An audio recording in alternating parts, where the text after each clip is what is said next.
Hey, everybody.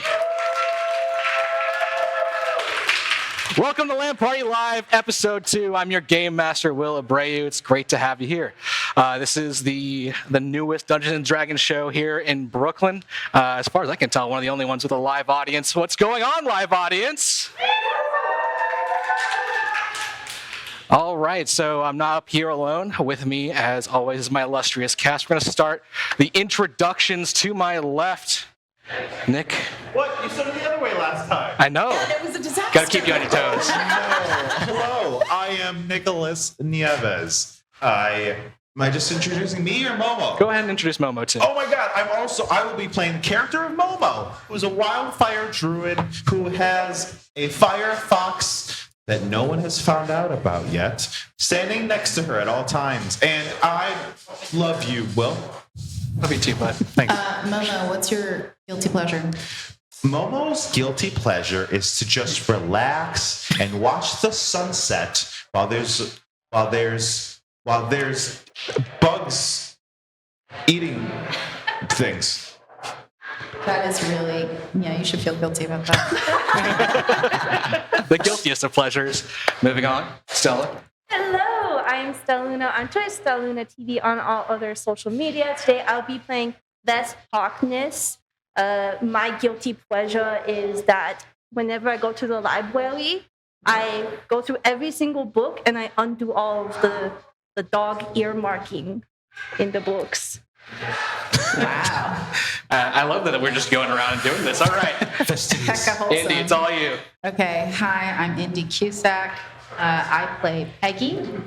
I do have a last name for her. I don't recall what it is. It's written down somewhere. She is a dwarf ranger, and Peggy's guilty pleasure is sometimes when she's real mad, and she thinks about someone that she doesn't like, she'll call them a flippin' jerk. Oh my God. Yeah. Wow. My goodness. Too much. My name is Shannon Ellis, and I'm playing Dog. Dog doesn't have a last name because he doesn't know his last name. Dog's guilty pleasure is when no one's looking, he likes to throw up because he's a dog. He likes to eat what? Throw up. Nice. Sick. Literally. He likes the chunky bits. Wow. Hi there, I'm Harry Bainbridge. I'll be playing Ken Humanoid, and with him as always, Rhodey. And Rhodey's guilty pleasure is from his yesteryears. He's a big graffiti aficionado, even though he knows that it's against the law in a lot of different places. He just adores all the artistic works of just scouring all the different public walls. Hey, Harry. Rhodey is a Kanku. Kanku. Smooth walking blackbird. Yeah. And Essentially. What is a Ken? Humanoid. He's Ken Humanoid. He's Ken Humanoid. The humanoid. Human Right. reporter at large. Okay. Ken is a homunculus humanoid. Homunculus humanoid, if you want to be specific. Rhodey is a artificer. Artificer. Yes. Yeah. Hello, I'm Rachel. I play Gorgonzola. Can't even get it out. There we go. Anyway, Gorgonzola is a I don't even know what he is. He's a con man. That's all you need to know about him. He's a tiefling. He's a rogue. And his guilty pleasure is luxury mink mustaches. Love it. Absolutely love it. Well, guys, the gimmick of our show is that our audience rolls with us, and here are the rules for today. Every death save will be rolled by you guys. We are starting the day off with combat, so let's see how fast these guys get squished. Also, outside of combat, during ability checks and saves, if someone rolls a nat 20 or a nat 1, we do a critical fail, critical success re-roll, where you'll come up, you'll roll a d20, and based on how good or how poor that roll is, we'll see what exactly happens to our cast.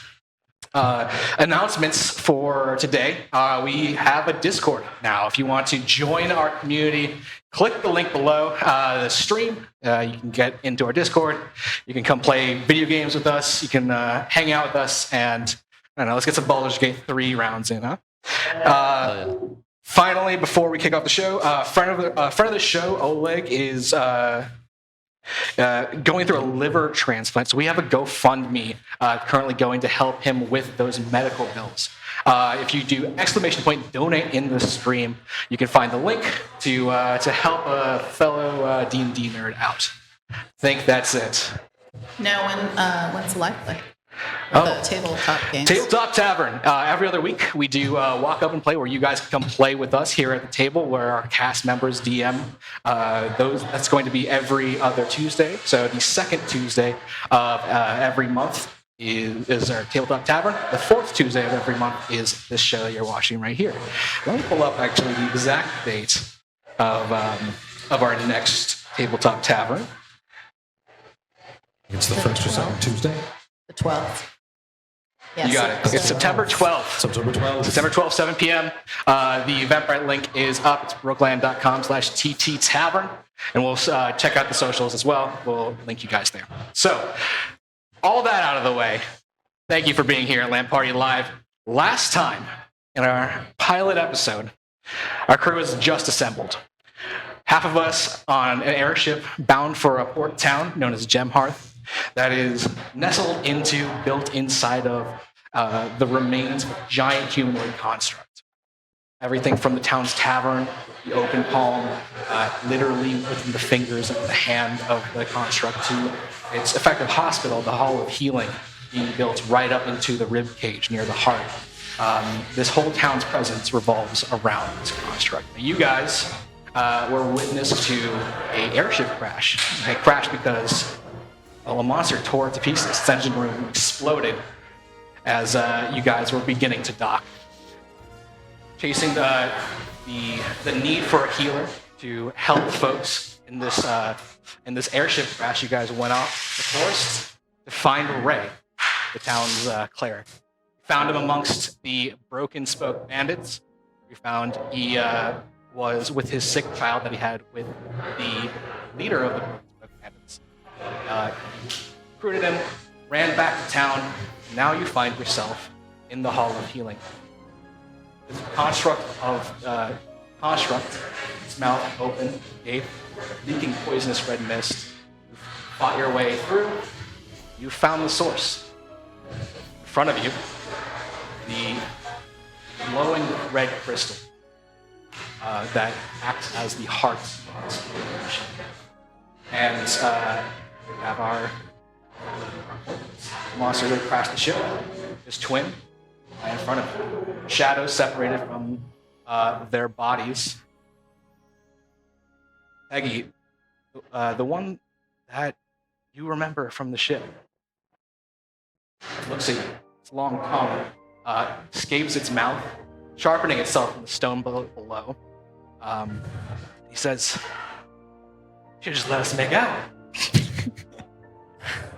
So, with that, we're going to roll initiative. Boom, boom, boom. Oh my god. First combat of the campaign. I'm scared which dice to So use. you're saying that the young man stopped canoodling with that young lady. Well, I guess I didn't really stop him, but he's now a demon of some kind, huh? Is Oh transformed. dear. Oh dear. All right. 25 to 20, the initiative rolls. 20. Momo. Dirty 20. 20. Dirty. Momo. Wow, we're right. Oh. Can't humanoid. Dog got 15. All right, 20 to 15. That's a 15. Anything between 20 and 15? 19. I got 15. Oh, I got a 21. Whoa. Oh, well, there you go. There you go. Ready to kick some ass. That's 20. Yeah, ready to kick some ass. So we got 21. Show that we got young 21. man. We had Mass at 19. 19, please. What do you guys got? 15, baby. 15 as well. All right. You said 50. I was going to say, oh Yeah. my god. Gorgonzola. I've got ups to initiative. I don't know how it added up. I got 50. That would be some meta breaking stuff right there. All right. Rolling one last initiative. We are in it.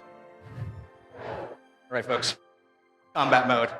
In front of us, we have the battle mat. And I'm going to place our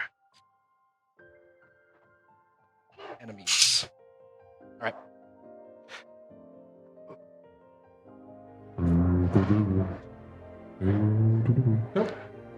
Oh man, 1, 2. All right. So So I don't know, guys. Maybe we don't have to fight them. They look kind of nice. So if, Most of us met if with the silence. audience were to take a look, you see a giant heart. Is this going to show up on the screen? it should. You pull up the battle map, please. One moment. Give it a second. Give it a second. Oh, Hey, I'm always in the way. Look at that. There it is. All right, folks. Lord. Give it up for producer Rose. Woo! Hey, folks. Rose. Top of the round goes to Peggy. Okay. Peggy, you see in front of you two undead-looking creatures, long, lengthy arms, claws like knives, tongue also like knife. Ooh. Okay. Okay, so I'm gonna take out my longbow, and I'm getting up to. Okay. One For moment. you as well. What's that? Oh, you can move. Okay. So I'm the gray one over there. And if you can just move it towards this corner over here. I want to move 30 feet. No, We should have laser along pointers. the. Yeah. Want to move this way? There's a giant cat toy. Old dinosaur claw thing. 1, 2, 10, 3, 4, 5, 6. Okay. This one right there. I'm gonna shoot the young man who's asked me. All right, give it a roll. Show him what's what. Give it a Right. roll. So. And that's a 9. Does that hit? Does not hit. What? What? Rude. You're really surprised. All right, next down the round, Momo with Ken on deck. Momo turns over towards Ken Humanoid and says, should I shoot him with fire? Pole says, whoop their ass. So Momo takes that, smiles, leaps into action. She runs 20 feet, maybe closer to them. And when she gets there, she starts rubbing her hands together. And then with a fiery clap, some energy leaves her body and manifests itself within 10 feet of both of the ones on the right. As she summons Wildfire Spirit and summons 1010 right about 10 feet away from them. And when she summoned, they both have to make a dexterity saving throw. Roll A it. 15. Let's see what happens. You did bad. You did bad, and I hit. You roll bad. That's what happened. Hits. Yeah. I roll 2d6 fire damage, and it's 7 fire damage to both. Okay. And then right after me, 1010 goes. So 1010 will use her movement to run back towards me. Okay. And she will do a fiery siege. She will shoot fire at the gray one that she already hurt. The gray one. All right, the gray so one. real fast before you do that. No. No, what you do my thing. Not before you do that. These creatures have extra reach, so leaving that spot for 1010 No, will, don't kill my spirit. it will incur an attack of opportunity. I didn't know that. I said it. We all find out right now Yep. together. Don't What's kill 1010's my AC? fox. 7. What's your AC on 1010? Whatever, higher than what you 13. It definitely did not hit. Oh, 1010 is slick. When he lashes out, 1010 goes as she runs back, and then she the one who leached that at her, she goes, and a little fiery seed goes out and explodes over near that person. As she rolls to hit, she rolls. I don't need to find the modifier. I rolled a 2. She misses.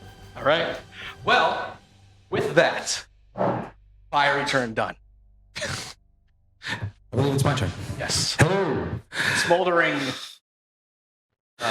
undead in front of you. Gotcha. Well, I see you have Brody, take a look at Ken Humanoid and just give a sense of how they've been protected so far. I believe in the last session we had made established that I had put on a sort of leather, terrible set of armor on them in order to protect Ken Humanoid, who is essentially defenseless.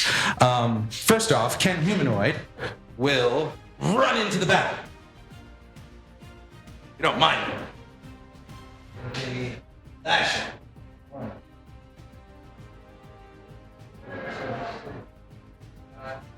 This. Right here. And Ken Humanoid. Here. Brody. 1, 2, 4, 5, 6. Get a good view. You got him back. So, Ken Humanoid sets up in front of the entire blast radius of what has just been a big fire explosion, and with undead on their left and their right, and a giant heart right behind them, and then pulls out their microphone, looks straight at Brody right across the battlefield, and says, "Hello there, I'm Ken Humanoid reporting at large. As you can tell, this is a fiery abyss. Surrounded by me are undead. They are taking over this town." What's the name of the town again? Gemheart. Gemheart is under attack. I tell you right now, it might be the end of this civilization, might be the end of me, but I'm here to report the news and tell you the truth. This is Ken Humanoid reporting at large. That will be Ken Humanoid's turn. That was an action. Yes, I have 100%. Rhodey will take a good sense of things and see who needs help and what's going on, but will automatically go to themselves and add a few more temporary hit points to themselves using defensive field, which essentially is basically taking a sort of a cog-like instrument and putting it on their chest and sort of twisting it, and then it gives a little bit of arcane energy that smothers around their body and then just feels energized, ready to take some damage, as this is most likely going to get bloody.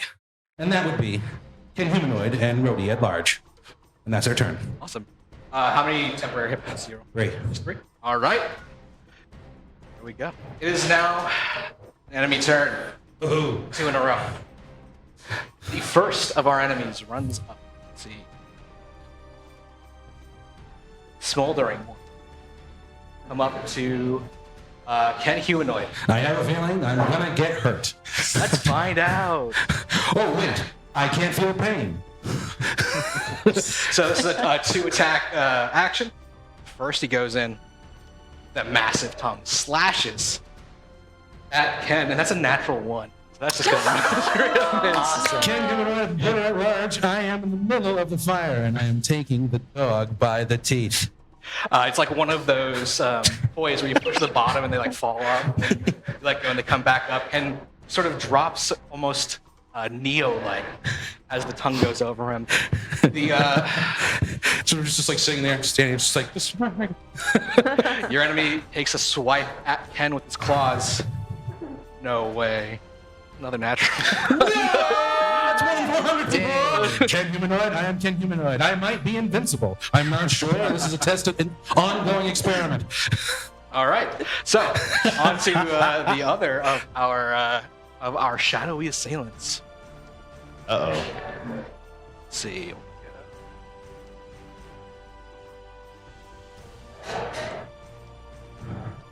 I go right there. Going to hold for a second.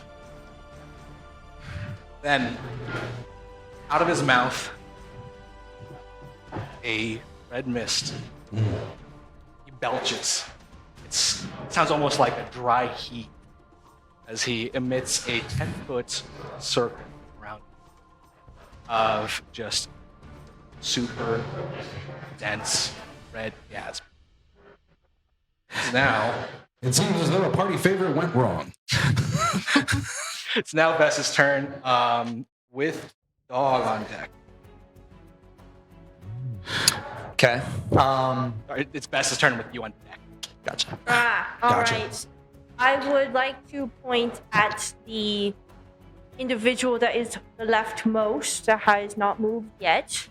As I wave my hand, you see a golden light begin to manifest around the creature as I cast Hex, and the light begins to change and morph into the word invoice over their head.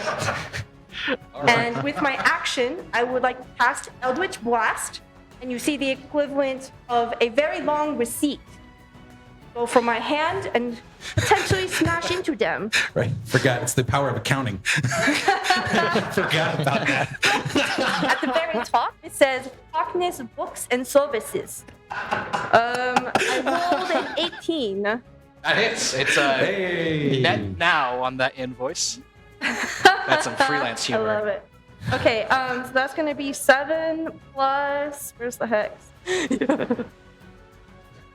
Wait. Oh, I just pushed the button. There it is. So 7 plus 3, 10 damage total. 10 Alright. damage. Well done, kid. Well done. Well done. That would be my turn. Oh gosh. I do. As you reach forward and this massive receipt explodes from your wrist, Wow. it completely envelops the monster before you, giving him incredible amounts of hit. Now, dog, Dog. what you got? I'm gonna stay back for a moment. I'm gonna take my crossbow out, and I'm gonna shoot the monstrosity that is trying to attack Ken. All right, Okay. go for it. Go ahead and roll. That's a 10. It's not hit. This is getting one. I might die. I might not. It's still a 50-50 shot. I Wait, have this my is our, friends this is trying our to help first me. battle. Well, are you sure a 10 doesn't hit? I've got Just the AC in front of me. All right. Gorgonzola, you're up. Yeah. How close is that little thing to Ken, whatever?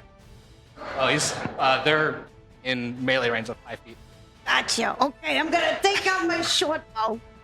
I'm gonna shoot at that little one. One. One by Ken.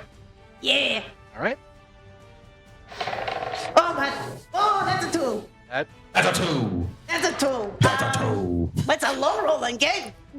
It really is. As 2 arrows fly wide, jink, jink into the stone walls around.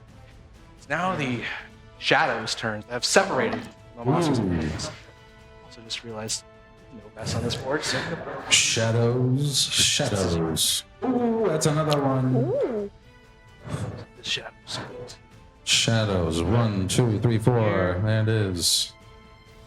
Another shadow. 1, 2, 3, 4, 5. So that shadow in the range of 10-10.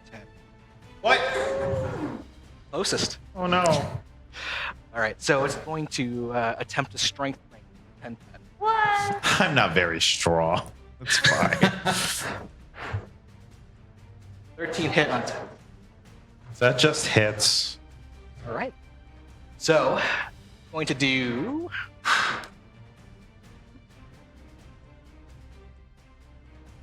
Do 10 necrotic damage to them, and their strength stat is reduced by 1. Oh no, this weak person's even weaker. You see Momo get hurt by the necrotic damage, and then she just kind of goes like, "Huh, why is my armor heavier?" We're back at the top of the round, Peggy. All right. Who's on deck? That would be Momo. Momo. Okay. Momo's on deck? Momo's on deck. Momo's on deck. Okay. Momo So, just got attacked. Sorry. okay. So, I just saw one of the shadow creatures strangle a baby fox. Yeah, almost as if it was draining their soul out. Oh, Peggy doesn't like that.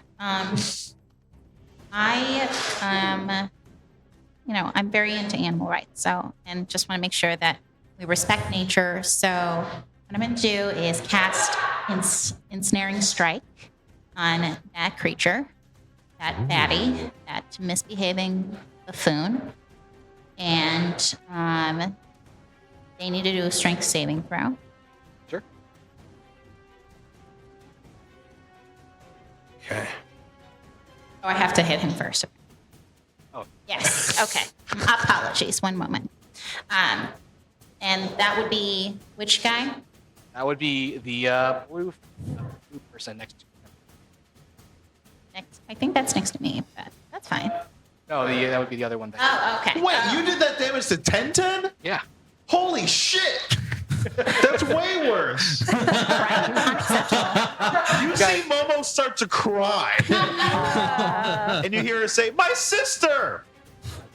I think that's within range of my bow. So let's see.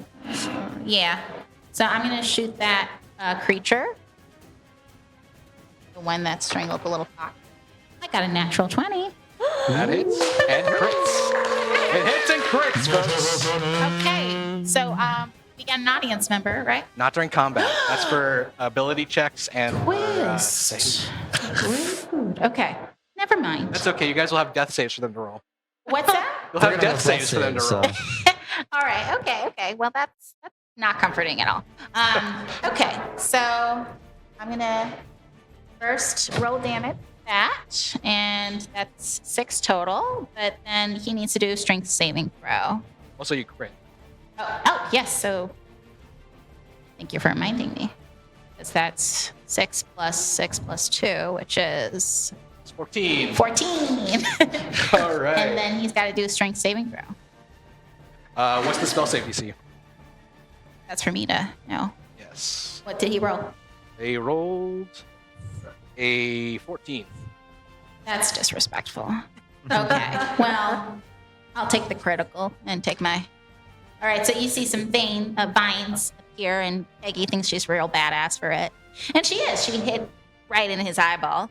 But then these vines rise from the ground and immediately just kind of go limp, and they're just really sad. Like you forgot to water your houseplant. That's what they look like. And they fall to the ground. All right. Well, as those vines wither and die on the stone beneath, Momo, your turn. Okay. Before I go, just can we tell or ascertain in this combat at all if their motive is to kill us, is to do something, is to steal something? Do they not like the colors I'm wearing? Are we on their turf? Is this a turf war? Like, what's happening? Can you name 2 or 3 more things they might be? Yeah. Are they trying to make an art collection of the gem and the heart? Did they forget their birthday? Did I forget their birthday? Ask if they're hangry. I mean, can you? Are they angry? We've got the bread. Give me an insight with an advantage for that, please. Their blood sugar is low. That's all it is. Insight with advantage. You're not you when you're hungry. I know. They need more fiber for their diet. I mean, All right. that red stuff coming out of their mouth. I mean, it's just the 21. So from seeing them fiddle with the heart, from seeing them push buttons around it, and also just the general vibe of the crystal, it's cracking, it's almost draining of color. You can tell they want something with that crystal, and you're in their way. Well, we're behind them. You're gonna. Got it. We're in their way. And the crystal's in the heart. Crystal is the heart. Okay. Yes. Okay. The heart. Okay. Gotcha. tomato. Gotcha. Crystal Gotcha. heart. You know. Was that my action? No, I'll give you that for free. What? What a generous DM and handsome. What are you gonna do? Amazing. I'll give you $20 after the show. Check is in the mail. Momo says, 1010! I think they're after their heart. And she runs towards 1010 and dives and scoops her up and cradles her. Okay. And then they teleport away in a fiery teleportation. Everyone in that vicinity, which I think is just the shadow, makes a dexterity saving throw. That's the face step. What? Is that your face step? No, that is 1010's ability to do a fiery step. So Okay. we're a fire. So a Oh, dexterity. wait. So sorry. I have my action before 1010. So as I'm running and I say, no, I also pull out of my pocket a little stone and put it on fire and throw it towards the bad guy in front of Rhodey. That guy turns over And I next to cast Ken. Flaming Sphere. I got it. Flaming Spear. Flaming sphere. I cast Flaming Spear. All right. And so wait, does this spell stink? Does this not do any damage until they end their turn? Hold on. Hold on. Research. Ends to its turn D&D. within 5 feet of the sphere. Hello there. Bylaws. Research. Find out. That's a great time for you guys all to check your character sheets on DNDBeyond.com. We're finding out if the flaming sphere is flaming or just an ember. Well, if that guy decides to stay next to the sphere, he will take damage later. But there is a flaming sphere there, which is really cool. And Momo and 1010 teleport away to in front of the heart. So would you say the sphere is there? What? There's a sphere! A sphere! I had a lisp as a kid. Okay. And Momo and 1010 teleport in front of the heart. All right. Like right about here. What kind of sound does it make you? That's a good sound. Or boom. You Like get the sound. cartoon boom. We can work on our Foley. Wham. Dexterity saving throw for that shadow. Sure thing. That's going to be a dirty 20. You know what? It saves. Because I feel that's my turn. All right. Well, after all that, the flaming sphere places itself right next to one of our shadowy creatures. Ken, Rhodey, your turn is now. This is Ken Humanoid reporting at large. I'm right now with an undead being with a sharp tongue. Let's see how sharp his wit is. My friend, can you give us an interview? I have a question. What does this giant crystal mean to you? And holds the microphone out to the undead next to them. Do they say anything? Would that provoke an opportunity attack? I will not be that mean. You just the Is that the microphone- DM projecting onto my performance? Is that what's happening? No, not at all. You're doing great. You're doing great. Your microphone just picks up liquid dripping from the jaws of this creature, and an almost hiss-like static. As we can tell, the solution is hydration. Yes, that's it. Everybody just needs to drink enough water. As you can tell, this undead being is losing a lot of liquid. In the meantime, I have to snack. Excuse me. And then they turn, and as I look on the homunculus spreadsheet on dndbeyond.com, it says that their only attack is bite.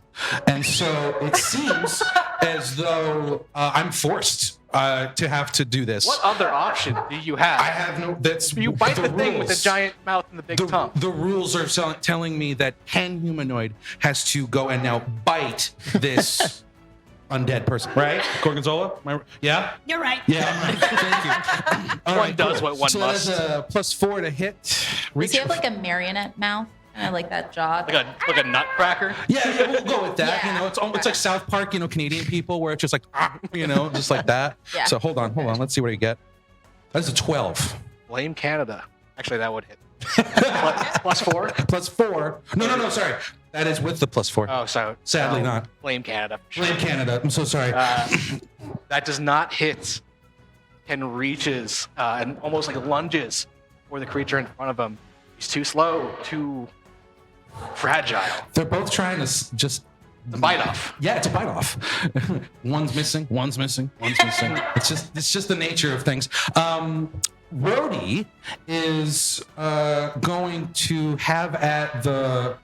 If I get near that sphere, will I get hurt? If you end your turn, you get the feeling that the fire of the sphere will hurt you if you stay Right. next to the fire.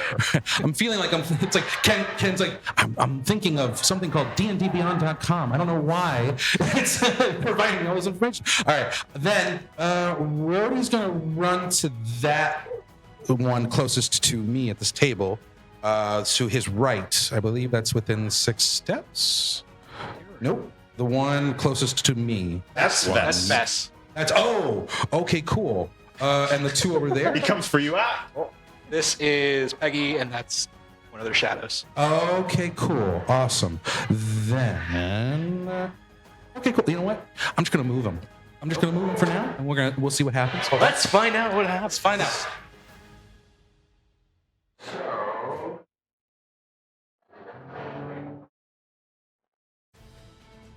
A really cool heart, by the way. As the We see the stands shadow in do. front. And as they sort of stand square to square with the shadow right there, they take their hammer that they've usually used for tinkering and fixing up this sort of sound mixing apparatus that they use to control Ken Humanoid, and they throw their light hammer at the shadow, and we'll see what happens. Please, oh please, oh please. Nope. Nope. No. Are you sure? Nope. No, Are you I'm sure.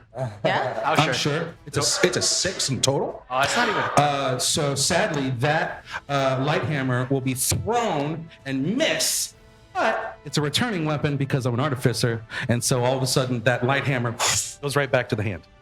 I got a little pro Thor over there. That's what's up. All right, Bess, your turn. You're on the clock. On deck is Dog.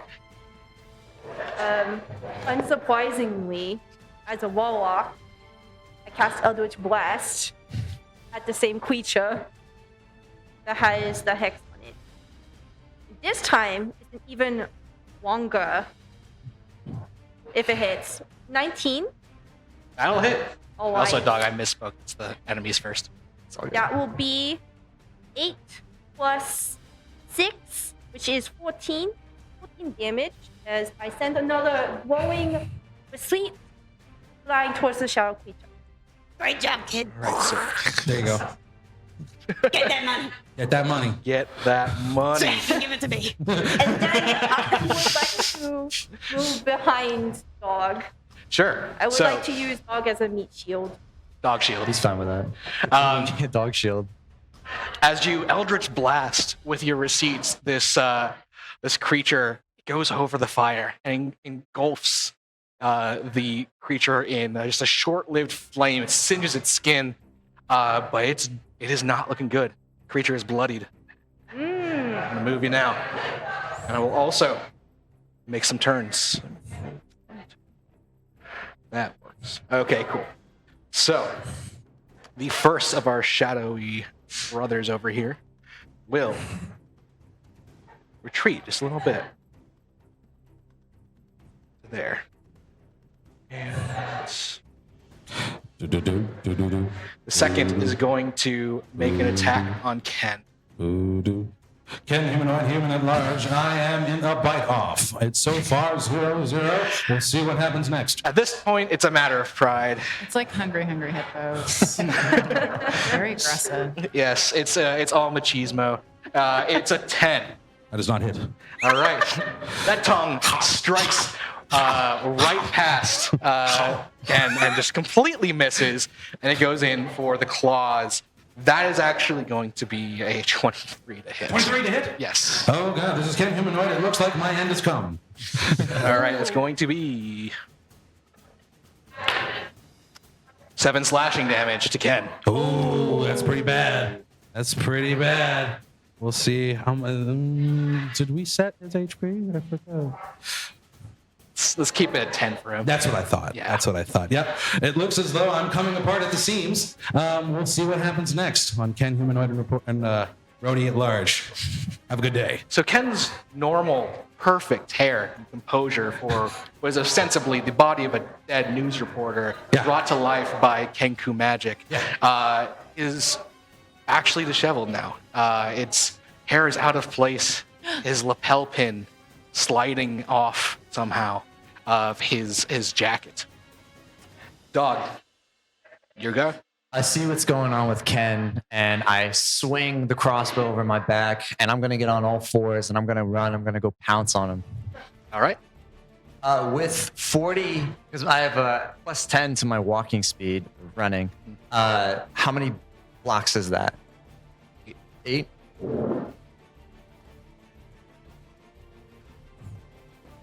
Oh no. No. Collateral damage on Bess. Don't worry, I'll be sending you an invoice. I hope you have insurance. Adventure insurance brought to you by. And I'm going to pounce. All right, roll that. Please. Please do it well. That's going to be a 16. A 16 hits. 16? I think that's a 1 damage. Nice. Does your pounce pounce? Yeah. Does it make him prone? Pounce. Sorry? Does your pouncing induce prone? Yes, it makes me. Does it make the opponent prone? Yes. Okay. So you guys are both prone. No. And I say, I'm going to show you a bite off, and I'm going to take a big chomp out of its neck. Okay, that happens. You knock over one of our shadow creatures, and as you do so, it laughs at you all on the way down. It almost lets you take 1 damage out of his health pool. Finally, I get a laugh. Wait, what does it taste like? Ooh. That's a good Yes. Good question. Tastes like something dog likes. Tastes rotten. It's yeah, it is definitely an expired taste. It would taste of, let's see, roll me an insight, please. Boo, boo, boo, boo. Boo, boo, boo, boo. It is going to be a 10. Oh. Okay, with a 10, all you know is it tastes familiar. It's familiar. Yeah, you've tasted this before, and as you I'm going to laugh back at it.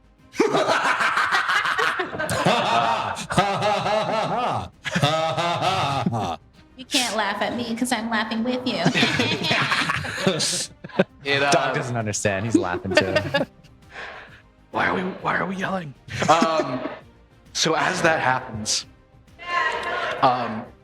the creature, through its laughs, looks you dead in the eye and says, "You've been touched by the shadow too. Do you hear him?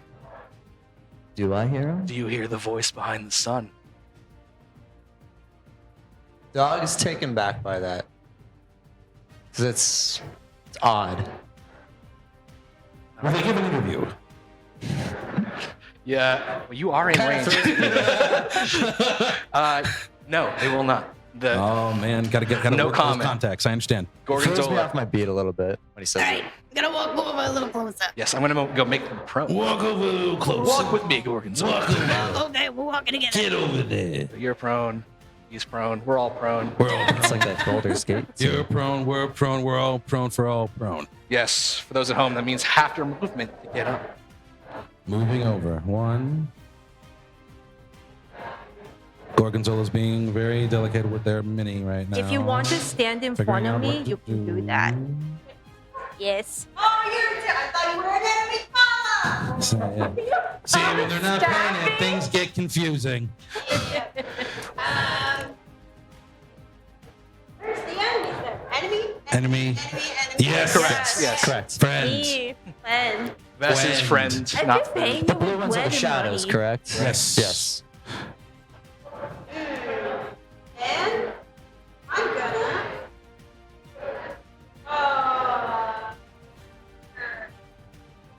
Gonna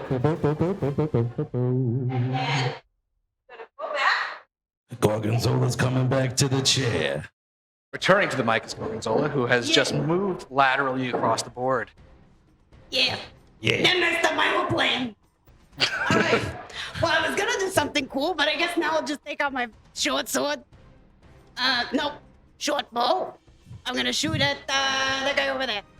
The blue guy. Or which one? Do they take arrow? You know what? Let's see if they take arrow damage or if they're just Piercing damage. incorporeal. Yeah. Sorry. No. I don't know fancy words for things.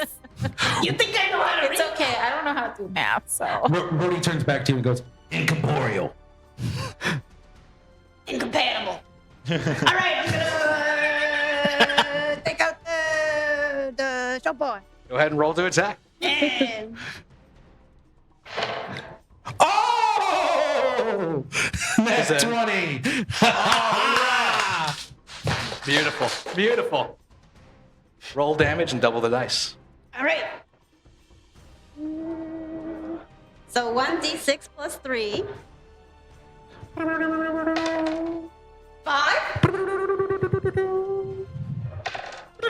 4.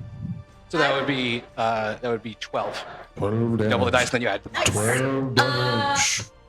And because I can't take what do you call it? Opportunity attack. Does that count as You, so that would be your action. An opportunity attack is a reaction when someone leaves your melee sphere of influence. That doesn't happen yet. No, Yes. this one says Oh, shit. This one says, sneak attack. Once per turn, you can deal an extra 2d6 damage to one creature hit with an attack with a finesse or ranged weapon if you have advantage on the attack roll. You don't have advantage. Damn. I was hoping So close. Tony would do that. Got distracted by Rhodey in front of them, this crazy Kenku? If you were in melee range, yes, but you are not. Sadly not. But I am going to take a cunning action to dash a little bit closer to the action because I feel so far away from everybody. It's great.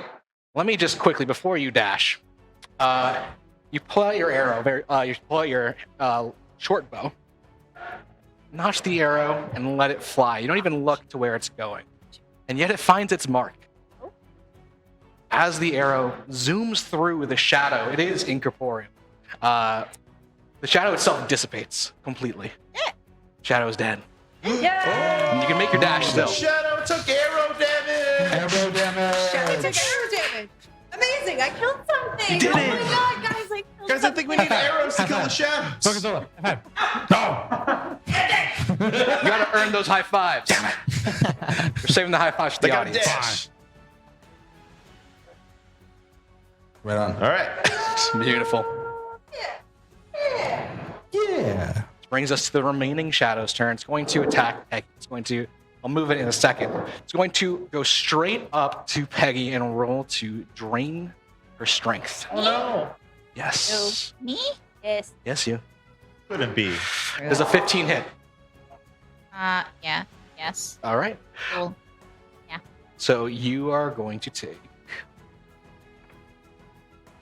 9 necrotic damage, and your strength is reduced by 1. Damn. Okay. Okay. Yeah. Everybody's getting weaker. Well, that's something. We get the news. Shadow attaches itself. First, it attaches itself to your shadow. Then it climbs up your body. Then you feel suddenly your strength leave your body for just a second. You're struggling to hold on to it. Peggy, it is your turn, however. How would you like to retaliate? Yeah, it is. So, okay. I am going to attack my short bow, and then sword. I got a lot of short weapons. I'm going to hit this guy. Yes, and I think I'm going to do ensnaring. Yeah, ensnaring. What do you call it? Ensnaring. Right. Yes. All right. Roll to hit. All right. Oh man. Uh-oh. That's a 2. Not Plus 4. Plus 4. Plus 4. Plus 6 also does not hit. No. Damn. No. Okay. So. Do you want to like Yeah, trade your these are not dice out? feeling- Okay. Well, I have these extra d20s. Do you want to borrow from the audience? Your Yeah. dice are pretty shy right now. And okay. Should I get purple, pink, or the black one, guys? Purple. Okay. All right. It's on you if this doesn't work out. I'm just letting you know. All right. So that was your action. You got movement. You got bonus action. Yeah, I actually think, even though this is probably going to suck, I want to investigate this heart crystal situation. So I'm going to move, even though it's going to be an attack of opportunity. I'm going to try to move past this fella. A little closer to the crystal heart. Well, this shadow's action doesn't actually have an attack of opportunity. Where would you like to move? I would like to move forward towards the heart. This way?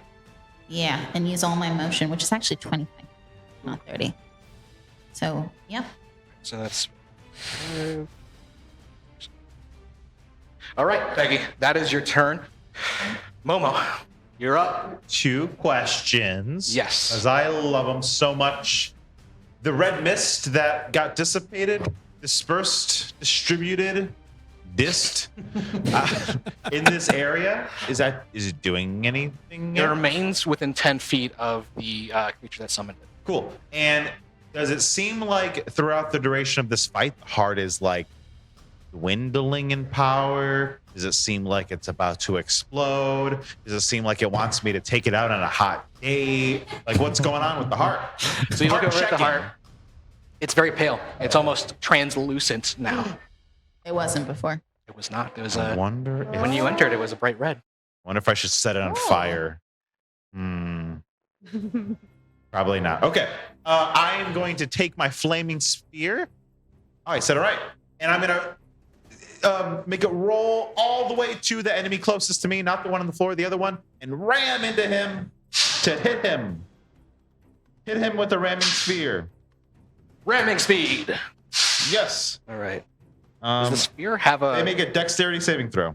Does the sphere have a range? Like on 30 movement? feet. Okay, so here. All right. Boom. Dexterity saving throw 4. This Or guy. 15. He rolled a 15 Wait, what's the Oh, plus come their on. plus their dexterity. Come on. what's the if you're within what range does it?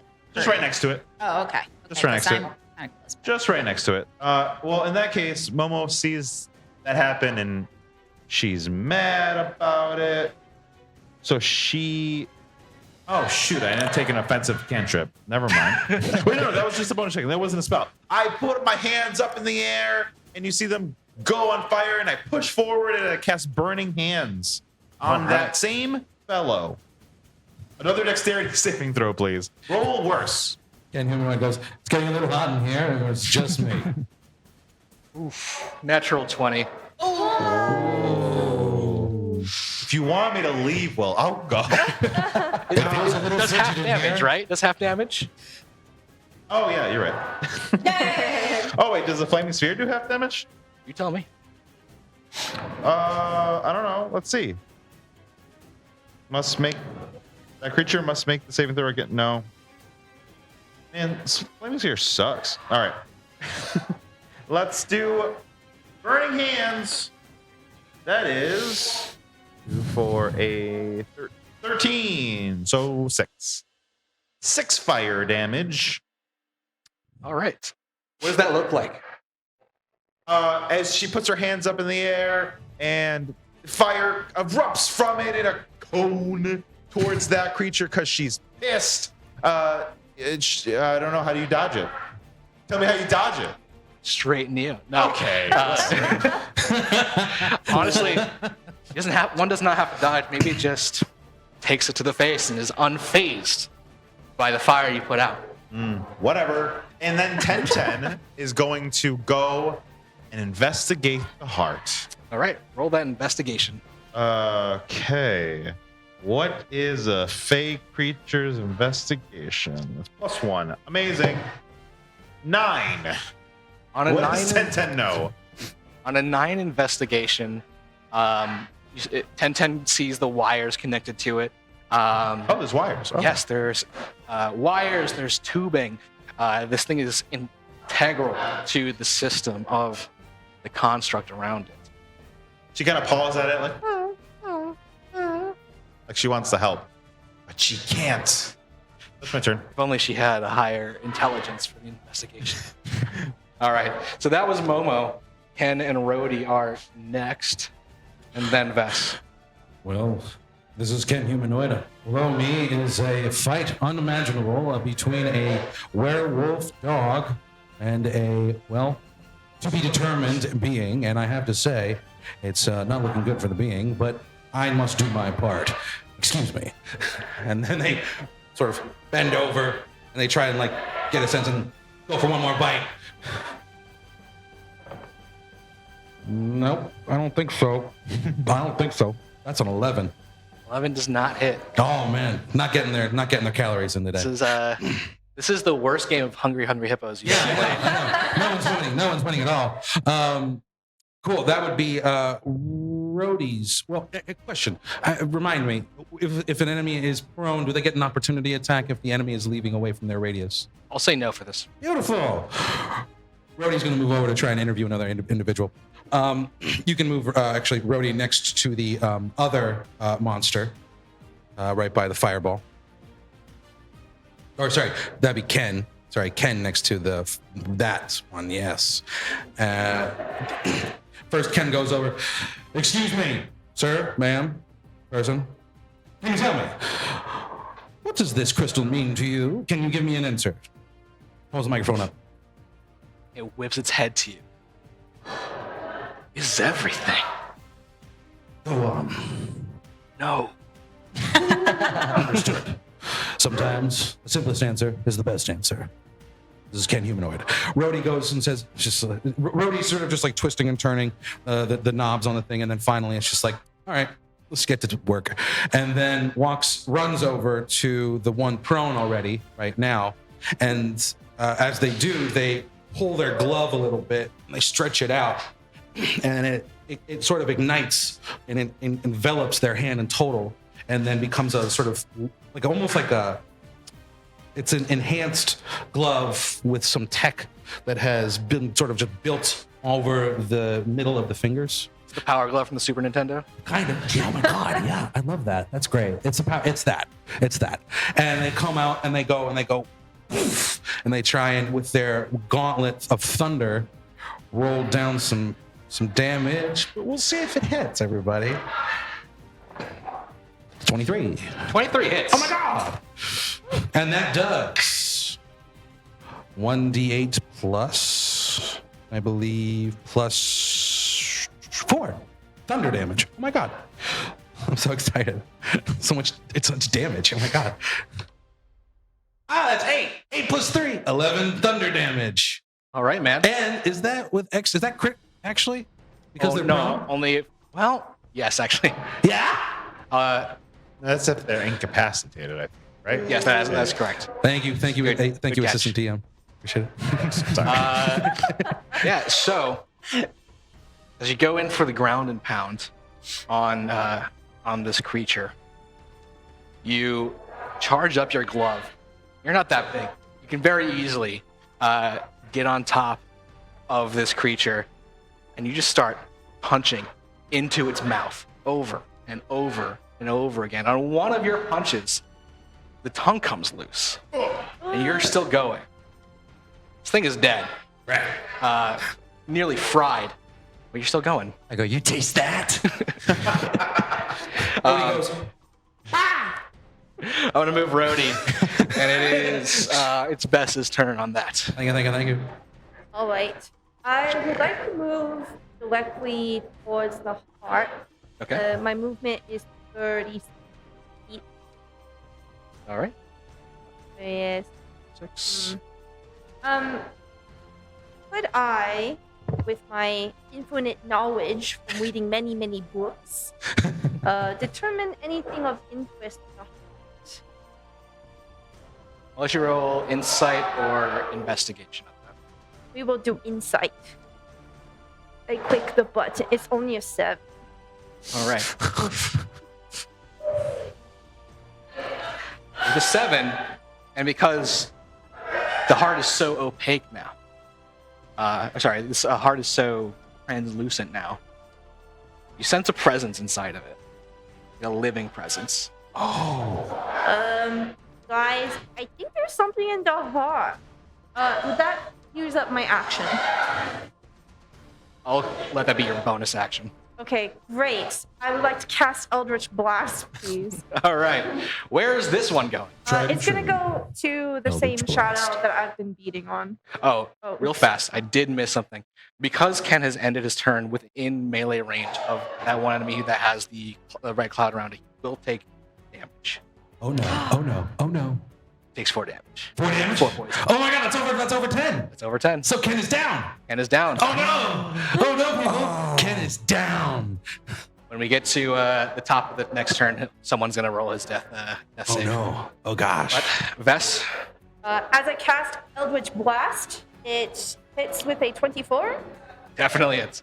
Okay. Then I do the Eldritch Blast damage, which is 10 plus the Hex, which is 12 damage. Nice. The shadow.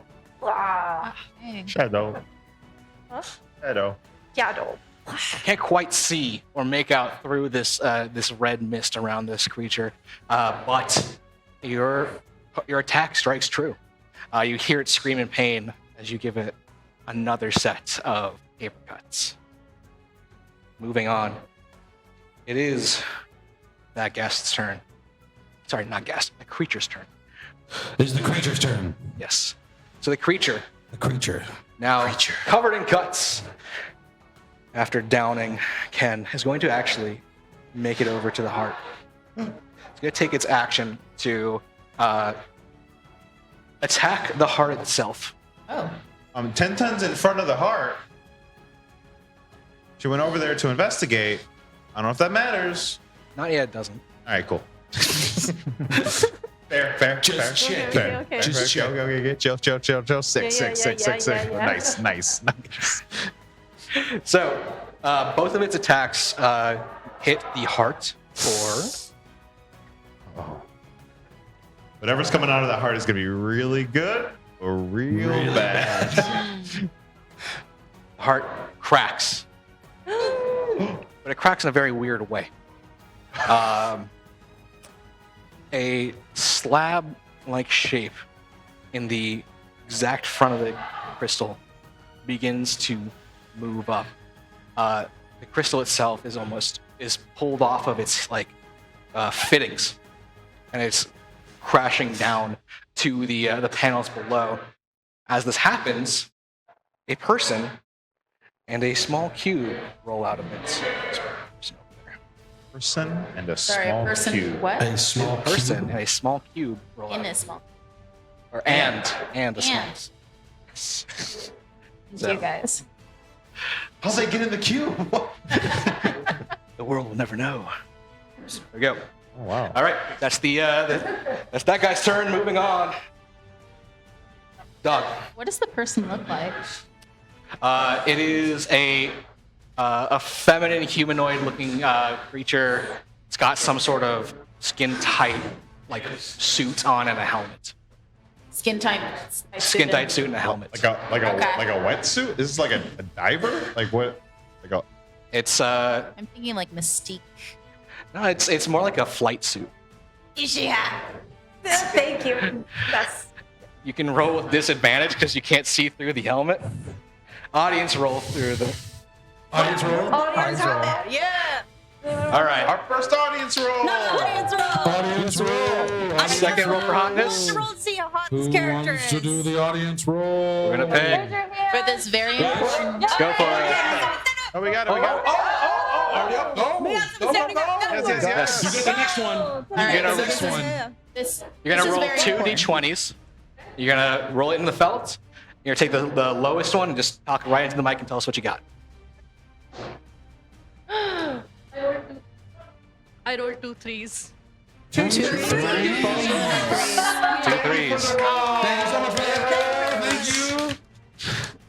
See, this is the challenge with hotness rolls. Yeah, I mean it's so It's like, subjective. oh, okay, now she's an uggo. I'll just say that this person cannot be perceived through the clothing that they're wearing. Well, we can tell what's going on. We're just doing a campaign where everyone's hot. To the sexy. You said a wetsuit, right? All right, Dog, you're up. Dog's gonna get up immediately, and he's gonna take out his crossbow, and he's gonna shoot the other. Forget what they're. It's not the shadow. It's the shadow creature. Yeah, yeah. Ken gives Brody gives a good pet as you get on up on the back. He fires. Roll. That is a 13. 13 just hits. Just hits. Nice. All right, let's see damage. It's exactly what Thanks, happened. Brody. And good noises. You got it in your head, right? I saw Yeah, you it. saw That's it. 6 damage. Okay. With 6, this guy's Will not doesn't looking to need to narrate. I guys. Would you like to do the sound effects? You get up off the ground, you dust yourself off. Brody gives you a little pat on the back of the knee. Thanks. You let it fly. Strikes true. Shadow I do a creature. little blade fist pump. I'm right behind you. Shadow creature exclaims as it gets hit in the back as it is facing the crystal. I will not fail. And now it is Gorgonzola's turn. Gorgonzola. Can I take a free turn to talk to the skin suit lady? You can yell at her. Hold on. You could talk at her also. Yeah, what, I can just talk to her? At her. At her? She's not Oh, wait. She's not in the cube. Sorry. I keep thinking she's in the cube. I was like, she's not hatched yet. My mind. The files are in the I computer. guess can I use thaumaturgy to talk to her better? That seems like a waste just to talk to. I'm just gonna. Hey, how's it going? There's no response from this body that has fallen out. Trying to RP out of this battle hard. All right, I'm gonna move.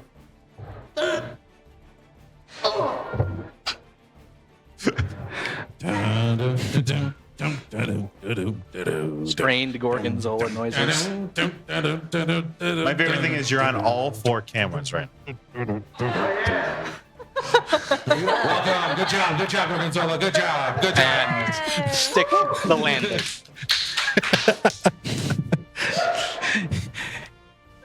Now what? All right. I mean, it worked before. Yeah. I'm gonna take out my shotgun. There you go.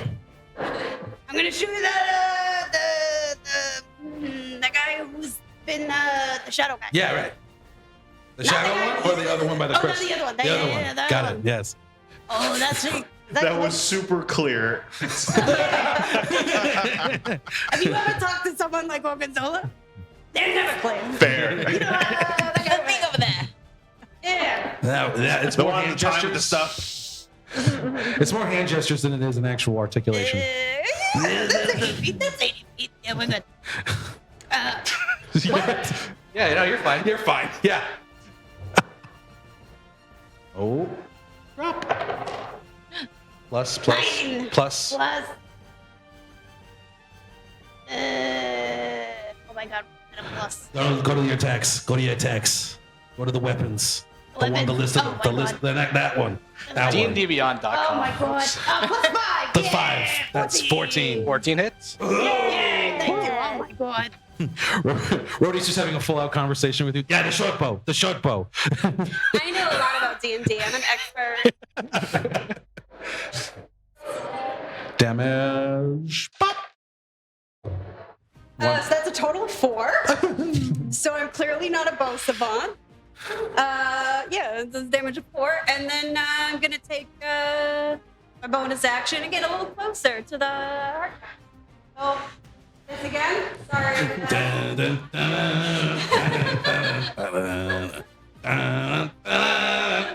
Wait, why is the graduation I don't know. song? Exactly. Yeah. Okay, don't look at the. Okay. I'm pretty sure that's license free. Sure. All right, so although 4 is not a lot of damage to you, it is enough to kill.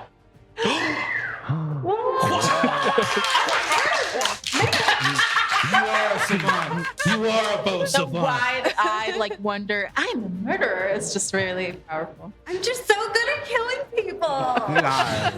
Oh my god. Oh my god. So Okay, that's it. with the last arrow released from your bow, it hits directly in the chest, center mass on our shadow creature. Falls to his knees, reaching for the cube that's fallen out of the crystal, but it is too late. He's gone. Because the source of its magic is gone, the shadow also dissipates. Oh. I'm helping. There's we're no longer in combat now, and Okay, I got a question then. Yep. Is the tongue still there on the ground? yes, Great. yes. Don't. No. Rhodey goes straight for that and picks it up and goes right over to Ken. Okay. All right. And first off, casting mending on this homunculus, which I will leave it to you to decide how much HP that will restore. D4 plus 1. D4 plus 1. All right, cool. I'm cool with that. And then, in addition, that's okay. Cool. So 3 health. So Ken is back up, but not looking good. Rory looks at the tongue. Rory looks at Ken. Rory looks at the tongue. Rory looks at Ken. Rory then takes that tongue, sticks it right into Ken's mouth, and then starts to solder it on. No. What do I have to roll for that? Oh man. You let him have the tongue. Yeah. That's all on you, buddy. I'm sorry, Will. You said it was there. What's going on? I mean, it wouldn't not be there. Like, why would it not be there? It's fine. It just disintegrated, okay? So now, so there's something magical that happens, or I have now weaponized Ken hardcore. The best part about this is there's something important happening over here that we're all about to deal with. Yeah. And you're just over in the corner. Yeah. No, take advantage of the time. It's in between the moments that I'm gonna be rolling in a second, so I got to get him back rolling to go. Yeah. I guess Ken's only attack type, though. At the moment. Yeah, you At want the to. moment. He's about to get So your Not to spell knock him casting stat is intelligence. Yes. Roll me an intelligence with disadvantage, please. Okay, fine. You got this. Ow. Fine. If you were Bill. taking more time to do this, No, It this is real quick. This is a slap and dash roll thing. I'll take those. I'll take Here, the roll the consequences. Okay, fine. Oh, the audience is on my side. take Do it. I get proficiency because I'm a proficient? I'm always going to say yes to the audience. All right. Okay. With proficiency, that's a 21. No fucking way. Yes, it is. Wait. I rolled a 15 and an 18, and the 15 would be +4 with my intelligence, +2 with the lovely help of our audience. Thank you. Why did I do this? Thank you, Green Lantern Ring friend. I appreciate it. Thank you. Oh, yes. It is truly the darkest night. So that works. Ken now has a flailing bladed tongue. Cool. But he has no place to put it, so his mouth is just perpetually open. For now. Yeah, I was going to say, can you retract the tongue? For now. It's just hanging. It's like, Can I please go and approach the body of the Yes. person that fell out of you the jewel? absolutely can do this. Happening simultaneous to this. Oh, by the way, Dog is eating the corpse. The Oh. one that. I get the tongue, you get the corpse. It's because he recognizes the taste. Dog is going to eat the corpse, but he wants to better understand why he remembers this taste. Ooh. It's a very interesting concept that we will touch on in just a sec. Taste memory, man. So while this is happening, an alarm starts blaring. Coming from the devices behind the heart, it's hanging on by a thread. This tubing and cabling is still semi-attached. And you hear directly into your skulls a screeching voice. Unplanned pilot ejection detected. Self-destruct protocol initiated. Return suitable pilot to abort. And then a countdown. Hey, let's put the lady back. Counting down from 30. I want to diffuse it. What? Tinkering specialties. Here, Oh, hi. I guess. Starting a timer. All right, great. I pick up the lady and I say, hello? Hello? Hello? No response. I slapped the lady. I cast Cure Wounds on the lady. Okay. I try to find a way to stop the self-destruct mechanism. While they're doing that, I'm going to cast Identify. On what? The heart. Okay, this all happens simultaneously. Wow. Slap, cure wounds. No. I want to. Slap. Cure Wounds. Oh, I reversed it. Sorry. I bring her up, you put her down. Slap, cure wounds. I want to find a failsafe in case all of this goes south and we can't figure it out. I'm going to look for a very quick place to. Is the exit cleared? Like we can run out of here if we need to. You look towards the exit and you hear like scuffling. Through the door is Ray. I've been holding this down for you guys this entire time. Cool. So no more actions can be taken. Your intelligence roll, your tinkering roll. Go for it. All right, cool. I'm rolling to try and shut this self-destruct thing down. Mhm. All right. So that'll be tinkering proficiency plus intelligence, or so is it sleight of hand? Which one is it? Wait, would it not make sense for me to cast Identify first? It happens Too simultaneously. late. So be it. Oh, yeah. We're already in it. That's what it is. So again, same question. Which roll? Let's do an intelligence. Intelligence roll. All right, cool. So that's a +4. Tinkering proficiency as provided by my friend here. Thank you. Thank you. Good jobs. All right. So that's a +6. What did I roll? Oh my lord, What did that's I a roll? natural 20.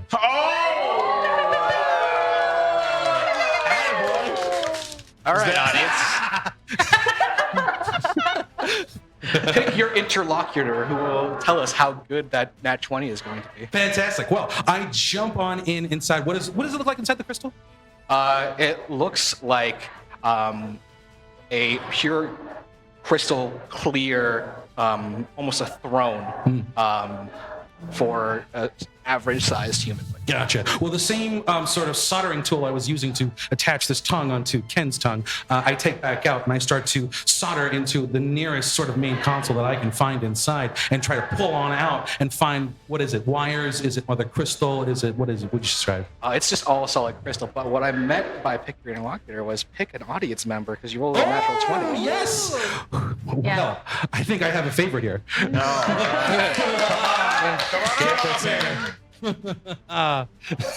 What's happening, Will? You're going to roll a d20 straight up. Tell us what it is into the microphone. This is to see how. He's got his own. Yeah! 17. 17. Thank you. Don't forget your dice. Don't forget your dice. And say that one more time into the microphone. That was a natural 17. Yeah. Natural 17. Thank you. High five. Yes, I got a high five. Brilliant. So, Rhodey, you genius. You beautiful genius. Yes. You realize that what the technology and the magic that build this crystal is tied to life force. It's tied to intent and consciousness. And without a proper consciousness to continue to drive it, this thing will explode. You get the sense that were you to completely sit and be a standard medium-sized creature in this throne, you'd be locked in for the rest of your life. And now, Gorgonzola. I am going to cast Identify. This is specifically on the crystal. This is specifically on the crystal. All right. I have a proficiency in investigation. Does that count? Just Trying to milk it all. read the spell, Gorgonzola. I like to take advantage of whatever I can. You know, I never thought I'd see a Teamster play Dungeons and Dragons, but here we are. 18. Nice. On an 18, you can tell that this is some sort of cockpit. This is the central nervous system of the founder, the construct. Cabling brings life force from the cockpit into the machinery around. So can I take... Are there any spells on it in particular? It's just. Oh no! I mean, there's none that would be identifiable. Okay. And I've only identified what can turn it off, but I haven't turned it off yet. Correct. Gotcha. Do I have any time to do one thing to try and turn it off? Yeah. I'll give everyone one more turn. Let's see. Can I metagame for 1 second? Sure. Okay, my friends. Either I can throw Ken into this, or we can throw this woman back in. and Why don't we turn try it to on. wake her up first? Is she up? Can I finish All my right. action and wake Your her up? action. Yes. Good. Slap, cure wounds. Slap does nothing. You are straight up The palming. medical marvel that is slapping. You palm a helmet. Like you're. Oh, they're wearing a helmet. That's Yeah. right. Percussive Yeah. maintenance. Can I modify that then and take off their helmet? Sure. Okay. So you remove the I helmet. slap off the helmet. You slap off the helmet. That is acceptable. Cool.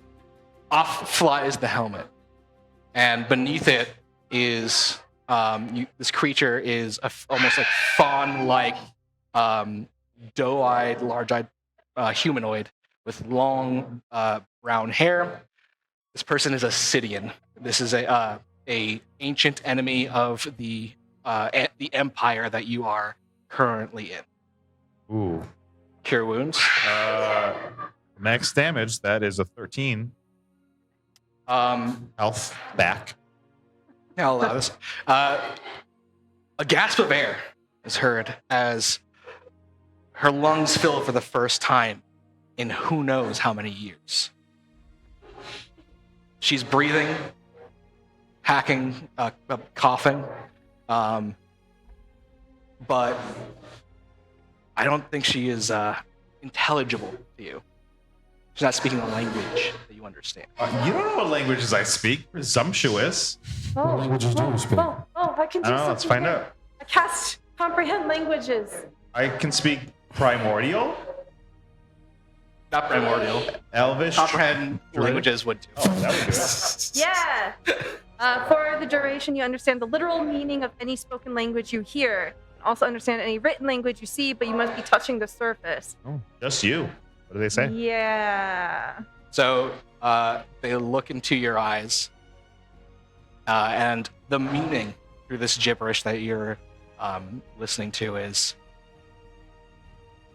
someone must take them, or we will all die.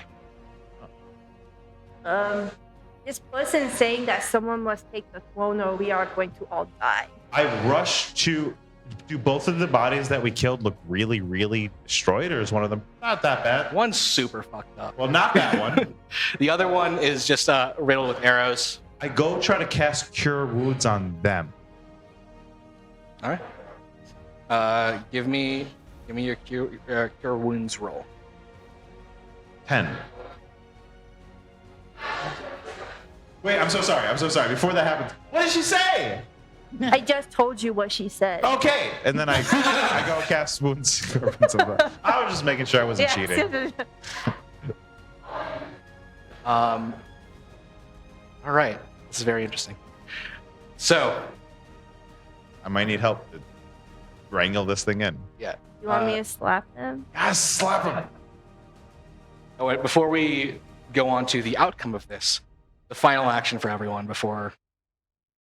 Peggy, you didn't take a turn, right? No. Do you want to investigate the cube? Do I want to what? Investigate the cube? The cube? The cube. The cube? She's holding the cube. The box. Yes. The cube. I'm sorry. The cube that she's not in. Got it. Yeah. I'll. I will investigate the cube. So Peggy has been zoned out, very confused by all the things that are happening, and then she hears the back of her mind Lola say, "Investigate." Wait, how would he say? That's a it? great Gorgonzola. Investigate the cube, Peggy. And so, okay. Then she's gonna pick up. Can she pick it up? Yeah. Okay. Pick up the cube, and I'm gonna roll investigation with this purple die. That better be luckier. Oh, natural 20. Look at that! Yeah, thank you so much. Yeah, So, you're right. do I get an audience You roll? get an audience roll.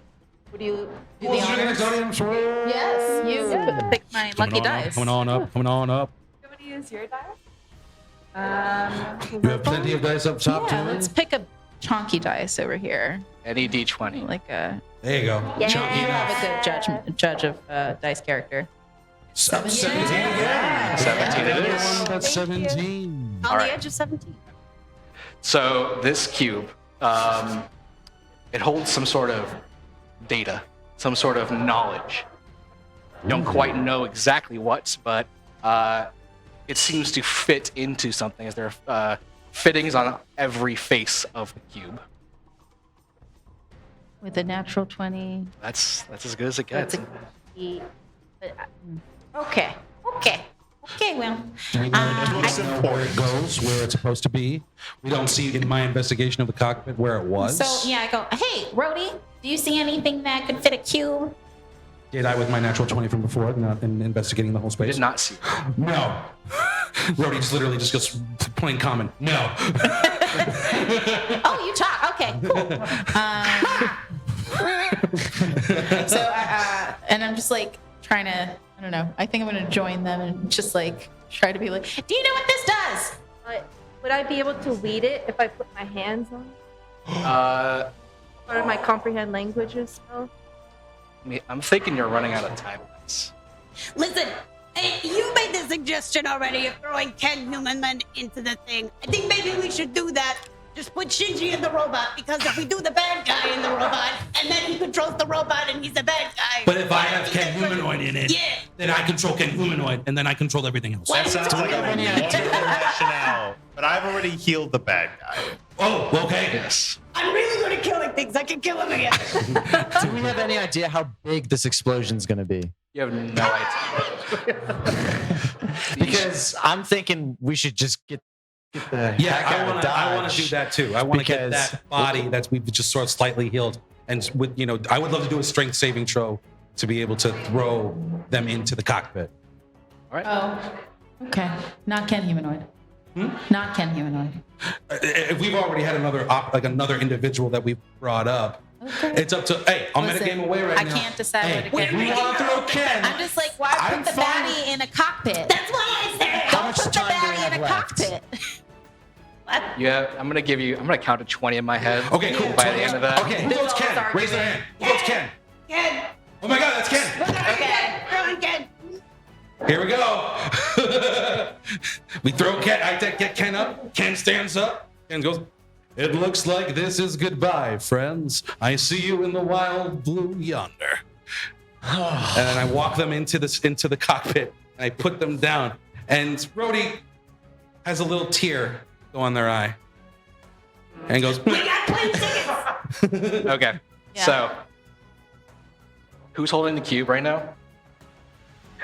Okay.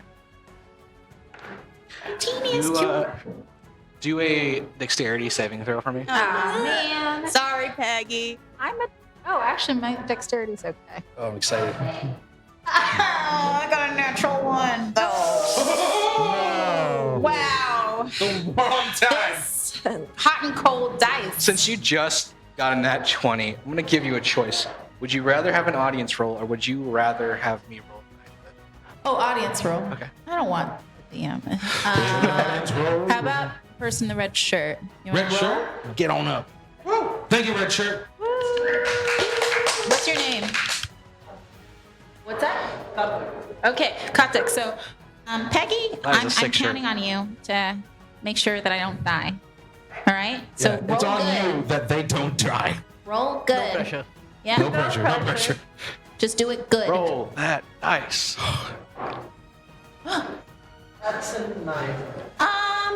Okay, that's below average. So at least you tried. Thank you so much. All right. Now 1 and a 9. Here's the order of operations here. You put Ken in the crystal. Shinji gets in the robot. As he sort of is controlled to sit in the throne, crystal closes. The shadow creature. This is the one that we recognize from the ship named Cyrus. Cyrus, yeah. Yep. He grabs for the cube, takes it from you, and is Oh, going to make a mad dash for the door. Ray is there. While this is happening, you all hear in your skulls, telepathically again, this time, unsuitable pilot detected. Ejection imminent. Oh, Lord. And the crystal opens up, the throne turns into a slide, and he just comes out like a gotcha game. I am alive, and I have failed. Ken has no life force to give. Ah, too true. Yes. However, Ray hears this as well. He goes to you guys. What am I doing? Am I going after this guy, or am I helping you with this? This is the healer This Ray. is the healer Ray. Am I helping you with the crystal, or am I going after this guy? Help with the crystal. Can I go after the guy? Sure. Okay. So I'll help. I'm going chase. to run after the guy. So Ray runs up into the crystal, sits in the throne. Here's a question. Has the countdown to self-destruction restarted? It's reset. It's reset because Ken was put into it? Yeah. Cool. So we just keep putting Ken into it and just keep that. This isn't Lost. You can't do the numbers over and over and over again. I'm not here forever. We'll explode on our terms, all right? So Ray gets in the crystal. Aw. The door closes. Oh, that's not what I meant, but okay. All right. Well, shit. Shoot. And as Oh, shoot. the crystal closes, a small disc, the one that you gave, is thrown out by him. And with that, the crystal begins to take back a new color. This time it's blue. The overall sort of poison miasma that whatever remained in the room, that the levels of it have diminished immensely. You're able to dash after the creature. What would you like to do? I'm going to. You rolled 10 on the healing, right? Yeah. You got 10 HP before this guy starts making out with this thing. Okay. Making off, not out. Okay. I'm going to. There's an exit that he's running towards. Yes. Okay. I'm gonna cast fog cloud to kind of like obscure his vision, and then try to like grapple him. That's what I'm gonna do. Is that allowed? Yeah. So you're going to cast fog cloud in front of him. Sure. That happens. Roll for. Well, it would be just a physical strength. Athletics. Athletics? Right? And is the my -1 to do the necrotic damage still apply? Yes. Okay. That will continue until a long rest. Okay. I'm with Peggy, right? Running after this Oh guy? Mm-hmm. man. Yeah. I got a number. I got 7. 7's not enough to catch him. You Doesn't dive after. contest it. He doesn't. I'll tell He you. can't roll crap. Can I shoot him cast outright with my Eldritch crossbow? Blast? You can't cast that Eldritch Blast. Okay. You can. My last action will be casting grease right in front of them. All right. So, let's do it in this order. Eldritch Blast first, please. Okay, I rolled a 22 and I did 10 damage. No fucking way. They did. You hit him in the back with the receipts, the CVS receipt. Foiled by commerce again. The core of the roll finally came out. Damn you, capitalism! And this time, the paper goes right through his chest. You can see it like curve upward into the ceiling. And he drops before he even reaches the fog cloud. With that, it's time for our intermission. We'll be back in 30 minutes, folks. Don't go anywhere. Go ahead and grab some drinks, grab some food. We'll be back at 9:20.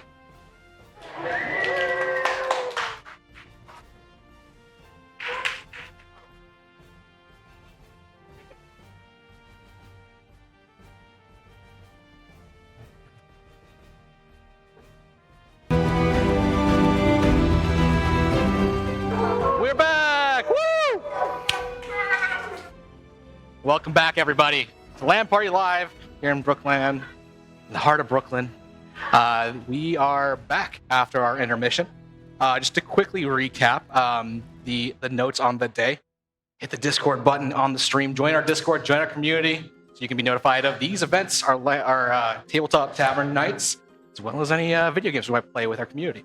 That said, we also have a charity GoFundMe going on for a friend of the show, Oleg, who is doing a liver transplant in need of mutual aid.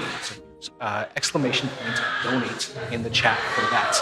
That said, we have just come back out of combat. Where were we? We were in the Hall of Healing inside the chest cavity of the construct that makes up the majority of the town of Gem. We did battle with 2 shadow creatures and their shadows in front of the heart itself. While we were there, the town healer Ray held up the back of our 6, making sure that our exit was safe. And after the combat, during the combat, a mysterious woman and a small cube fell out of the heart, and also triggered a self-destruct that you guys could not figure out how to stop. So, Let's just say that. We gave it our all. during your process of figuring this out, you brought one of your enemies back from being KO'd to attempt to put him in the crystal and stop the self-destruct sequence.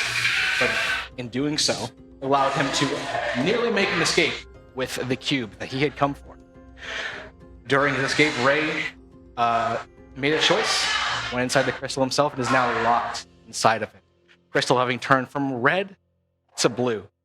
You also killed that guy who was escaping with the cube, the guy that you had identified as Cyrus, the makeout dude from the airship. And you have brought back into consciousness the woman that has fallen out of the heart. Removing her helmet reveals that she is a Sidian, which is a race within the world of Urius that has big doe eyes and almost like owl-like nose and mouth features. They're very tall and slender and sleek. And these are the ancient enemies of the Amateraran Empire, which you happen to be inside of. Knowing this, what would you like to do?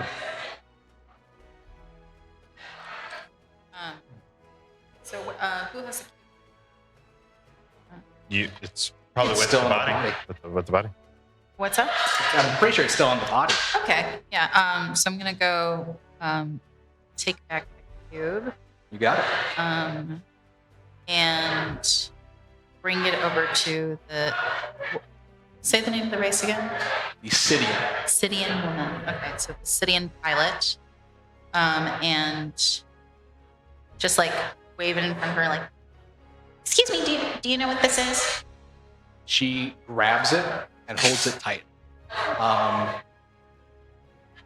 Speaking in her native tongue, you're able to understand that she's saying something along the lines of, "I must keep this safe.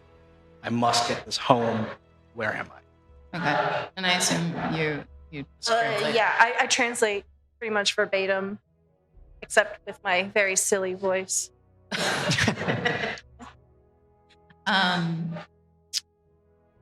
Where is home? Cydia is home. This is the kingdom south of the Amateraran Empire. Okay, gotcha. Why were you in there? I am I'm a war mage. This is my machine. Oh. Do you want to go back in? I don't think I can now. She looks at the crystal. It is still damaged. Its fitting is damaged from the battle, from when the shadowy creature struck it. But it remains intact. So, Will, can you remind us? So, Cydia is enemy territory, and what's the current relationship that this kingdom has? Basically in a Cold War. Knowing that these countries are ancient enemies, could you bring the master down just a little bit? Could you bring the master down just a little bit? Get some feedback. Or it's magic. Yes. It's magic. I'm talking about Oh man, tech magic. Tech Yeah. magic. I mean, you're the artificer. You should just go. I know. Just hit it. I wish. Yeah. With that nat 20. Yeah. So you would know that an enemy soldier behind the border of its enemy kingdom is not exactly the most welcome thing. Wait, why are you so far from home? In a war. What? Are you here to war? Yes. Were you a prisoner? I'm a soldier. But you were in this town's thing. What town? I will go on to listen. The current year is the year. And you are in Gemhurst. 69, 42, 420. Yeah, the year is 69420. The dark future. Awesome. This construct has been here for 1,000 years? Question Yeah, mark? it's actually been here for ages. For ages. Yeah, literal ages. So this person very clearly is outside of their time. And they don't believe you. They try to stand up and they have shaky legs. And they tell you, I don't believe you, I'm going home. And make for the door. One moment. And I will cast Encode Thoughts, and I will encode the history lessons that I've undertook through my academic learning of this land. And I'll pull it out into a silvery thread and say, eat this. They, Wish I had that in college.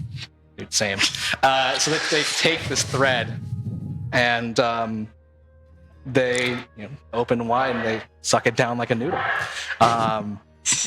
And you watch as these thoughts and memories just slide past their eyes as if a slideshow, as if they were experiencing them for themselves.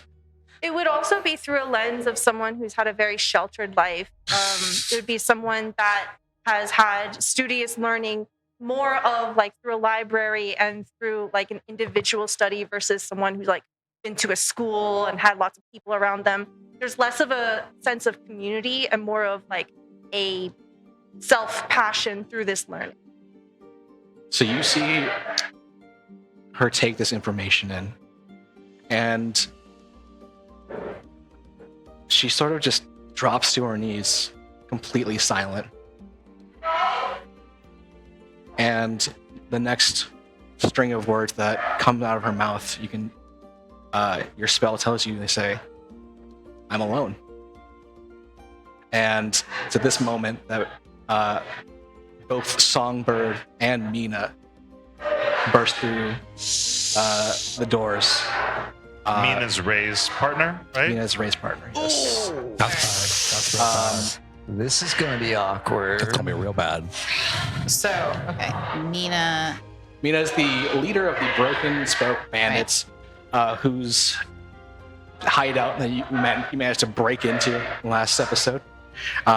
She's Ray's partner. They have a child together. Ray, the gentleman who. Yes. Ray, the gentleman who is currently locked inside the machine in this town. Mina looks around at you guys, and she asks you, "What's going on? Where's Ray?" Hi there, Ken Humanoid here. Let me bring you up to speed here. So, first off, we have your individual that you seem to like, Ray, inside this heart. Then seems to be the cockpit of this giant weapon of this one. We have come across an individual that seems to be from a time or place that is not here, and you have just arrived. Rhodey, sweetie, you're not going to share bad news anymore. That was all. All right. Okay. That was Ken. I'm going to revert back to human form just so I'm not like as intimidating for Songbird and Mina. Okay. I would like to ask this person their name. She goes, wait, Mina or No, what is your pilot. name? The word that she uses equates to the feeling after a soft gust of wind. Windy. And thus it was. Sure. Yeah. Yeah, Windy. that works. That's pretty great. Get it because it's close to Wendy, Write it down in the notes, y'all. but it's wind. So that's So- windy. All right. There you go. Cool. All right.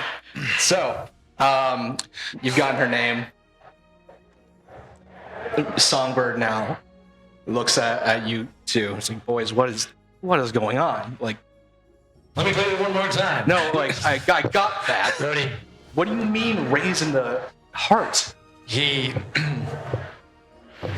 Rhodey is correct. He went inside the heart as a I guess a sacrifice. He's not going to be able to come back out. How do you feel? Peggy's gonna just take the mic. I I don't think that Songbird really even noticed it was there. Kind of both her and Mina have a very vacant stare. Mina looks at, like, approaches the heart, puts a hand on it. You just let him do it? We didn't know what he was You didn't doing. have a choice. But unfortunately, your child is going to grow up without a father. That's fucked up. Dog's just going to tell you how it is. Damn, gee. And you all thought Recover from this. you all thought Everyone Ken was disliked that. insensitive. Yeah. That was worse. That was worse. Thank you. Well, how did she I react? just gave the facts. That was a future talk. This half of the table is really holding down the charisma score. All right. What does she say when Dog completely destroys all of her faith in mankind? Mina punches you in the face. Or goes for it. I take Yeah, it. she does. You take it? Yeah, I take it. That's fine. He's been punched in the face many times.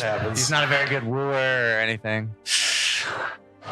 You see as she hits you, it's like a stream of tears that she tries to hide as she exits. Songbird is still there, though. Mina is almost like running off to figure out what to even do. Hey, lady. Do I know Songbirds? You don't. Hey, lady. What is this thing? She comes over to you and she bends down. She goes up. Hi there. I'm Songbird. Oh, hi, I'm Momo, and this is 1010. That's his sister, or her sister. Okay. Weirder things are happening. That is the heart of the founder. It's what powers some of the city. It's what let Ray sort of heal folks here in the Hall of Healing. Did you know someone needed to be inside of it? We didn't know anyone was inside of it. Shot was just Wendy was inside of it, as I point to the lady. yes, the Sidian. Sidium. Yes. So Songbird is an Alitaran tiefling. She looks at this person with. She almost didn't realize that there was another person here. And she looks at all of you and says, no one can know this person is here. It's going to bring hell down on this town. They need to get out now. Rhodey pulls out their disguise kit as an option. Well, Songbird, I don't think she has anywhere to go. She was stuck inside of there. It's not my problem. Listen, Oh. if you gotta hide, I know a place you can find a lot of fake mustaches. I think you're going to need them. Yeah, you're gonna need it. Well, I could share. Listen, maybe she's got some money. We could buy more. Anyway, I guess you're not. Listen, What's your name? me, Yeah. Gorgonzola Abernathy at your service. Good to meet you, Gorgonzola. Thanks. It is. Yes. I can testify. It is. If anyone from the capital were to see this Sidian in what is, I don't know, some foreign garb here, that would bring a lot of attention to this town. We like this town not having a lot of attention. May I ask what the Sidian, why we need her? I don't know. You don't need her, but she needs to be gone. I think what we I agree. need is to find out what's going on? Who can tell us more about this? There was a scholar in town, an arcanist. I haven't checked up on him since the mist went away, turned blue. He'd be over in the southern part of town. Is that the bad part of town? No. Oh. All right. What's their name? Oh, that would be Jacob. Jacob? His name is Jacob. Jacob. Jacob the Arcanist. Jacob the Arcanist. You got it, buddy. Listen, man. I don't make up human names. I'm just a tavern keeper. It's just a shitty name. I'm so sorry. I didn't make the rules. Coming for all Jacobs. Damn. It's my middle name. I hate it. I'm All right, so it's now this triangle. You've insulted Rose. Is that your real? That's why you And don't now go we by know. it, right? Yeah, that's the thing. I don't go by it. Now we know. No, don't come on, Mike. All right, it's a disadvantage on your next roll for insulting production. All right, is the yeah, cut his audio. Is the lady awake? I forget. Did she just say She is someone awake. needs to be in the robot, or is she like conscious? Yeah, Yeah, she's conscious. She's holding on to the cube. All right, hey, cube lady, you got it in? My name got is a what? Wendy. Her name's Wendy. Ah, I missed that part. Wendy, No, Wendy. Wendy, Yeah. like the wind. Wendy. Yes. Anyway, you got a place to go. I will turn She has to nowhere to go. this Oh, person. right, I forget about that. Yeah, I've been making a So let's have a little bit to drink. You know? I would like to try to persuade this person to stay with us. I'll say, listen, there's not going to be anybody else here that can understand you. Perhaps you should stay with us and we can communicate. Is that a good idea? If the city does not like this person? Rhodey holds up the disguise kit again.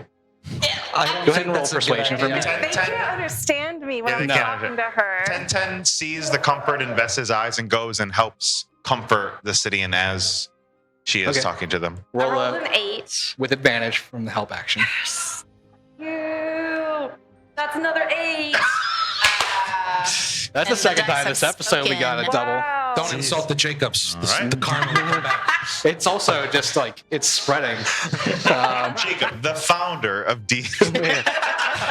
You're messing with Jacob Dungeons Gygax. and Dragons. Everyone knows Gary short for Jake. And we all. Man. So, Damn, good try. So are they like now? Can we just They're- like pick them up and then move them? they can walk. They can walk. Yes. Okay. They're getting their legs back underneath them. They don't exactly trust you, but they're not in a position to say no. Yeah. I'll give them some bread. They're probably really hungry. Super fair. You make a very good point. And we literally, we established that we went on a bread tour, so I have some high quality bread right now. Bread is the language of the people. Bread and circuses, am I right? So, yeah, you give her bread. She eats it. Hey, everyone, I don't know what you're feeling, but we need to figure out what's going on here. Ray, he helped us. We gotta see if we can get a way to free him. Why don't we go to this Jacob person, learn some more information, huh? I don't know if I trust this Jacob person, but I guess we'll go. Listen, we could just call him something else. To his Well, face. that seems rude to Will, but I like that idea. Who's Will? Yeah, who is Will? Who am I? Ken goes to their face. What? What? Call them a different name to their face. Don't matter. Okay. Anyway, shall we get you going? What else is there to do around here? Oh, Songbird, how's the town? Is like the town under fire? And like, what's happening? Like to the? Can we see it from the ribcage? No, there's no outer windows or Oh, anything sure. to see out. So Songbird tells you,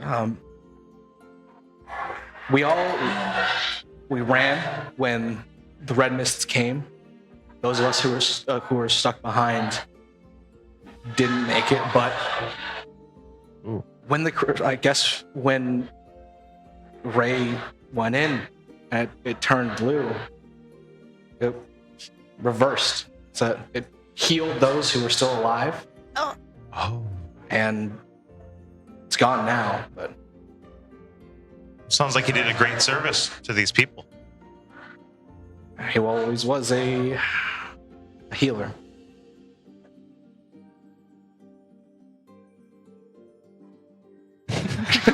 Go on. He still is. The guy's still alive. You act like he's dead. He's just in a little crystal cage. Maybe Well, we when you can put it that way. Yeah, like we don't be said. He's just, he's on display. While they're kind of talking about that, Dog is kind of off on his own, thinking he has a hunch. What is he from when he was eating that corpse? What does he remember from the taste of it? You remember something. It's less of a memory, more of a feeling, and it feels like a dream. Can I roll for that? I'm gonna tell you what it is. Okay. Fair enough. So this comes from a time that you can't quite put your finger on.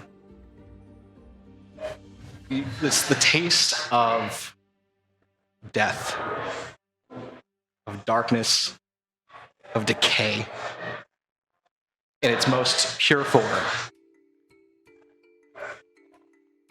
And it brings you back to a time where you knew who you were.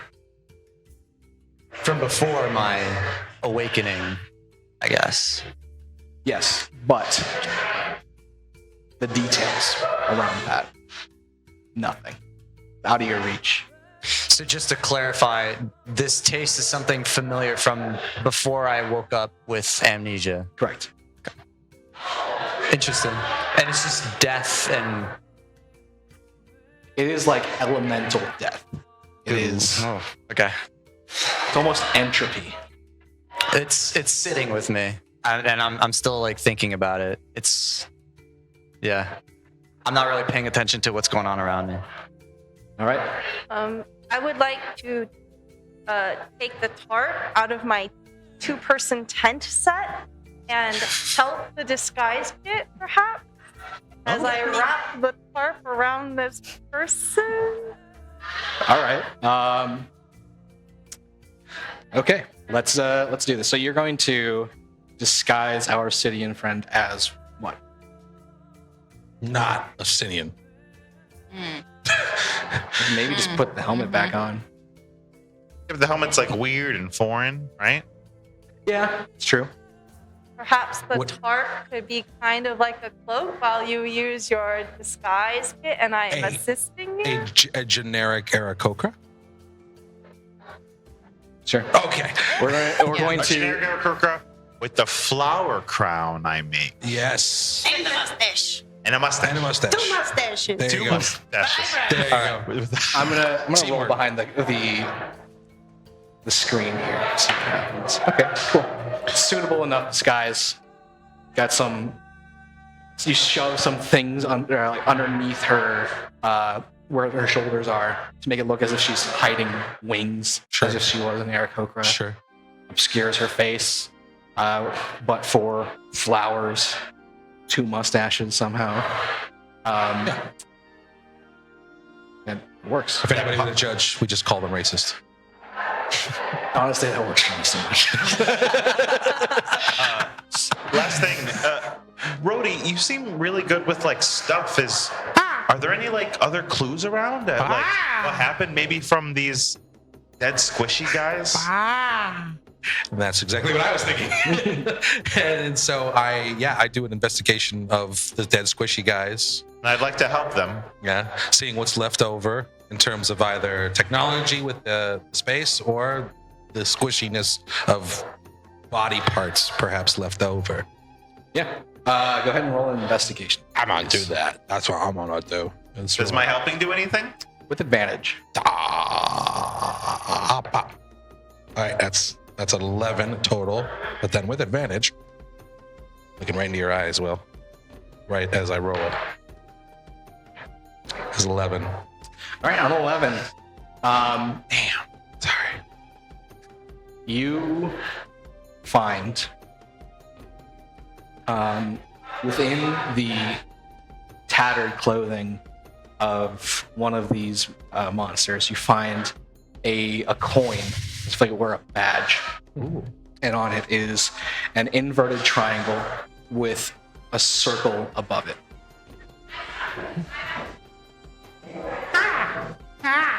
And it shows you all the coin. The coin. Shows you the coin. Shows you the coin. Songbird, what's that? Shows the coin of Songbird. Never seen it before in my life. All right. Already pockets that. Can I investigate it? Oh, puts it back out of the pocket. Yep. Should I make an Arcana check? Sure. There you go.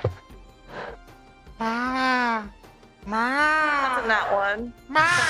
Can I investigate? Hold on. We got that one.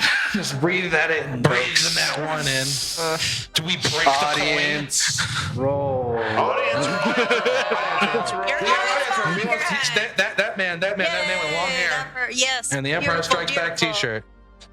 Oh my gosh. The Empire Strips Back. Hey, Bit of that. I was The Empire Strips Back T-shirt. Phenomenal show. I have a request. Please roll a 20. Oh, yeah. Okay, thank you. Or one. No. Doing the job. That's an 11. Okay. And 11. The number of the moment. All right, so with an 11 off the 1, you are so certain that this is a mark that belongs to your patron. A what? Wow, that's a lot for a fail. Belongs to. Well, they might be wrong. I know exactly what that is. What? That is a symbol that belongs to someone that I've been studying very intricately. Okay. Who are they? I'm gonna take a second look at that.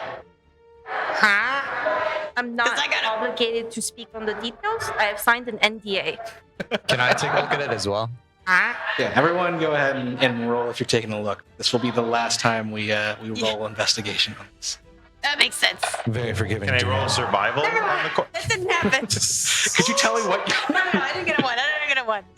I got a 23. All right, let's go. I got a 4. I I got a got 7. 17. 23 for investigation. All right, dog. Smelling. All the smells. Did you get a 1? No, I got a 3 Okay. plus 4, which was still embarrassing. All right. Didn't want to deprive our audience of their rolls. No, I would never. 23 was the highest. You are an investigator of the paranormal. Been chasing after plenty of monsters and folks of different cults, of different shadowy groups. And you would know that this belongs to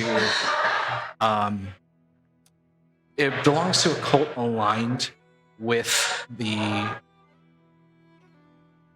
powerful creature within the Shadowfell. Something you've been chasing for a while, trying to understand exactly who that is. And this coin was found on the corpse. Yes. Corpse that I had been I fed on. I turned to the group. You ever taste something and it hits you, that feeling of nostalgia, and you can't quite pinpoint what it is that you're remembering? I've tasted this a long time ago, before I woke up as Dog. This coin, I'm not quite sure what it is, but it might be linked to something that I'm hunting down. Have you not always been dog? No. When did you become dog? When I awoke in, is it called Pine Bluff? Yep. 4 years ago, I awoke in a small village called Pine Bluff. The entire town was slaughtered. I'm not sure who did it, but I believe it might have been me. And ever since I had been Dog, I don't know what I was before I woke up. I don't remember who or what I was, but I guess I'm trying to make amends for it. and hunt down whatever it is that did this to me. And I think this might be my one clue to find out what that is. Yes. Dog, I don't know if it's helpful, but sometimes when I go to sleep, I feel like a different kind of person. But then when I wake up, I realize it's my opportunity to be someone new. I'm already a new person, and I would like to not have any new identities. So Then you'll be Dog. Forevermore. that's the idea. That's the goal. He still smells a little. Wait, I'm sorry. Hold on. You're saying that tasting a corpse reminded you of a massacre in Pine Bluff? Is that what you said? No, it reminded me of a time before the massacre. I don't know. I can't tell you what it was or what it is. I just know it tastes like death. Tastes like something horrible. Vegemite? I don't know what that is. That's for the best. And so we stand here at the precipice of a mystery. We will not find out our answer right now. We are in grave danger and have an individual here that would make us in even more grave danger. Perhaps we should find shelter to be able to reconvene I need a stiff drink. and get drunk. How does the tavern sound? You keep that disguise on her? Yeah, you can come back. Thank you, Songbird. Before we go, Momo tries to burn the bodies of the shadow things, unless anyone stops her. Wait, did they got any money on them? Oh, we already checked. Yeah, go ahead and burn them. The one coin. Yeah, All right, with that, you leave no trace except for piles of ash and blood pools, and you leave some traces, but they're gone. The bodies are gone. The fire takes back all things. Yes. So we are now retiring back to the open palm. All right, it's getting rowdy out there. So you guys make it back to the open palm, going through the streets of Gemhart to see things are actually very quickly returning back to normal. The cleanup at the port is just beginning. A new ship full of the pirates that run this town has come in, full of folks to help with this cleanup effort. You guys just lay low, get into the open palm, and Songbird begins to serve you your drinks. Brody sits down. Brody takes off their sort of instrument on their chest, places and moves Ken into the corner and just has them sit down. And then you see Ken's eyes close. And then finally, Brody just starts tweaking and then going over all the material from today.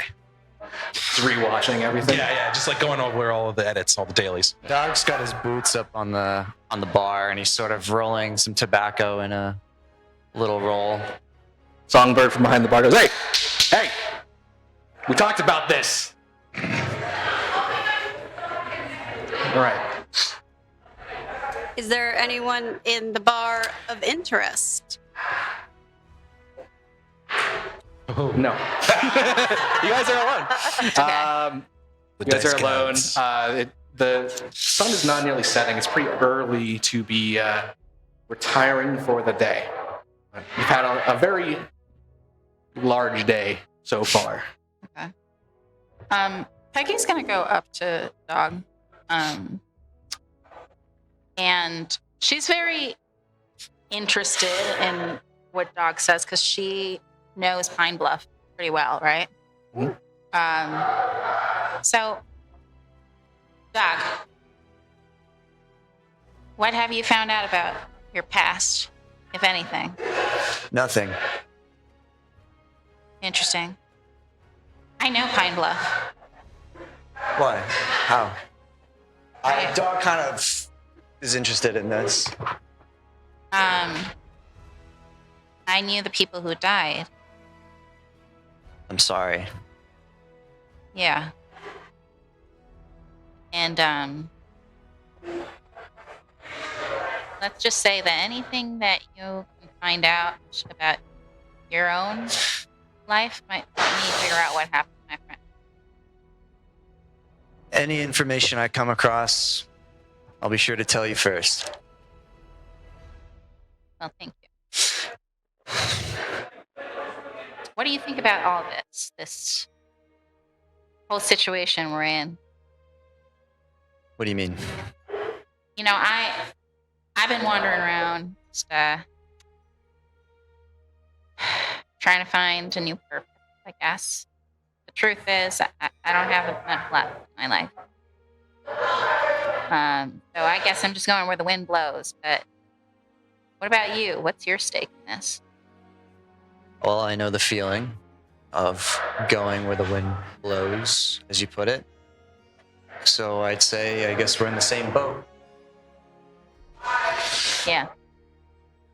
Just want to find out where the trail leads. I offer some tobacco. I have something stronger if you want. Peggy's the cool mom. I'm listening. So yeah, Peggy like pulls out of her like a little burlap of her belt, and then like has just like very potent green stuff. Herbal You said remedy. Green. A little bit of herbal remedy. Would you partake? It's been a long day. Yeah. Want to forget some things? Yes, please. That's my guy. All right. Yeah, so she's going to roll with that one. All right.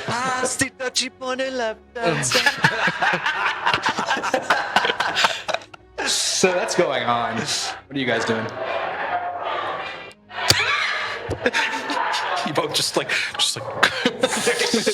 look at each other. Are there any books in this tavern, like on the mantle? Let's see. So you would probably find books about the lineages of different pirate captains, different folks who ran the town. Nothing particularly non-local. Okay. I collect all the books and I find a chair and I sit down. I remove any dog ears and fix them, and I'll read the books. Okay. That's all I do. Your guilty pleasure has been fulfilled, indulged. Hell yeah. I go up to Gorgonzola and I say, "Hey, should we feel bad that Ray's inside of that crystal?" Oh, yeah, definitely. Oh, God. Well, what do we do about it? Should we get him out? I mean, maybe we can try, but we're gonna have to put someone else back in, you know? You think that's the only way to do it? No, I mean, we could lie to ourselves and tell us that maybe he's happy in there. You think he's happy in there? Yeah! Rhodey just backs up Gorgonzola. Can I get a persuasion? Persuasion with advantage and proficiency. Against your. I mean, that's Sure. already an 18. 15. And that's a dirty 20. 15. Oh, wow. Well, we should still probably check in on him, though, to make sure, right? Yeah, but maybe after we handle whatever's going on here with Wendy or whatever. Wendy. Wendy? Wendy. Wendy? That's it. Yeah, Wendy. Yeah. Listen, what we should really feel bad for is the kid and the lady. Oh.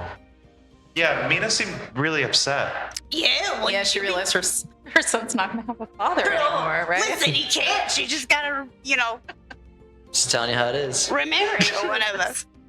Family. Dog doesn't care about Anyway, feelings. we could go back and check in on her sometime. Well, I don't know what your plan is. I've never been to a city before. Oh, I've been to lots of cities, and let me tell you, this city, it's just like any other. Oh, really? Yeah. I kind of thought cities would be different from each other. Oh, I mean, they are on the surface levels, but deep down, they're all the same. They all got people. They all got bread. Wow. Rizzo, I liked your horns, which is why I talked to you, but I didn't know you were so smart. Oh, thank you. I'm very wise. Traveled around a lot. Listen, if you want to join, I've already got a protege, but I could always use another protege. Oh, I'm not pro Tajay. I don't really know what Tajay is. Yeah, me neither. Oh, okay. Well, if it's not too much trouble, I think I really want to go see this Jacob the Arcanist to see if he can help. You guys are strong. Can you come too? Oh, yeah, absolutely. That's where I want to go next. I just got to finish up this drink. Oh, okay. And Momo just kind of sits there and just very kindly watches you and waits for you to finish your drink. People pass by looking at you as if like, are they allowed to be here? And then when they see that, they see a fire fox like curl up onto the table. Yeah. Can I go up to Checks out. Songbird real quick? Yeah. So that bounty on Mina. You're a little high, remember? Yeah. Yeah. I know. Is it still on the table?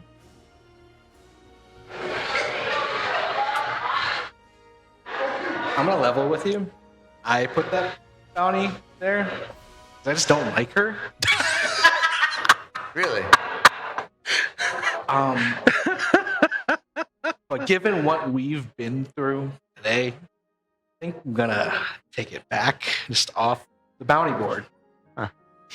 Okay. Yeah. All right. Dog leans back in his chair. Well, it reminded me the apparatus that we talked about the news and it being promoted around the world. What is that again? So that is it's a shatter screen.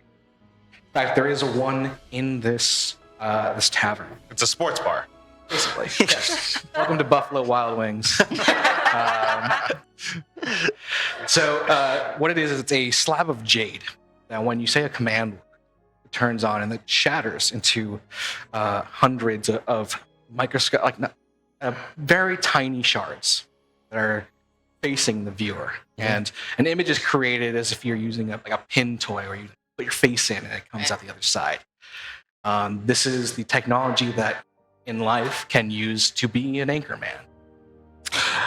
Well, before Rhodey goes over to the shatter screen, has their sort of let's just say it's basically like their computer like a device, and then they sort of turn around and there's like a little light that comes up on top, and it's like a sort of like a minor illusion of the screen that would be then put on to this sort of to review those dailies and shows it to all of you. And the edit that Rhodey has been working on. You made a supercut? Yeah, 100%. I like to imagine that Vess is like right there, right next to you as you're doing this, and she looks at it, looks at you, and then just looks back at her book. Wait, didn't that guy Ray throw a disc at you or something? Is that in here? Yeah, Ray dropped his disc back at you. Yeah. Probably has a message. We got something on the Blu-ray disc? Wow. Credit that as I was saying. That's good. It's canon. Oh, no, It's canon. There's layers. The blue Ray card, disc. the card, Blu-ray. Did you do that on purpose? No, I did not Amazing. connect that. Can we say retroactively that we have that? We have that. You have it. I have that. All right, cool. I can just click that, and it can like play a message that's on it. That's what I had it before. Yeah. Cool. So I click it again. Same message I left. So, believe the message that was left last session was, "Stay away from this bird." Little addendum to it. They seem all right. Okay. When I play that, I then go back to my cut and I restructure some things. And then I'm like, What are you doing? Why are you changing it? and they turn it around. They show a sort of heroic supercut that shows this man Ray having sacrificed himself for the good of the civilization and has been once again been able to protect us and showcase the demonic demise that has come upon this town. Yeah, I mean that is exactly what the lens on your headpiece does. Sort of There you are. captures what's been going on. Bear in mind, reminder, everybody, I have a giant green jewel as one eye, my right eye, which is also essentially a camera for the shutter. The shutter. mean like a projector? Screen. Thank you. Yeah. It's actually what it records. It's not a projector. Yeah. This projects. This little thing, this little box I have, can project on top of it a screen of some sort to be able to show you what I've seen and how it's edited together. And so it's a computer. Yeah. And then I show that to all of you. And I look at all of you like, any good?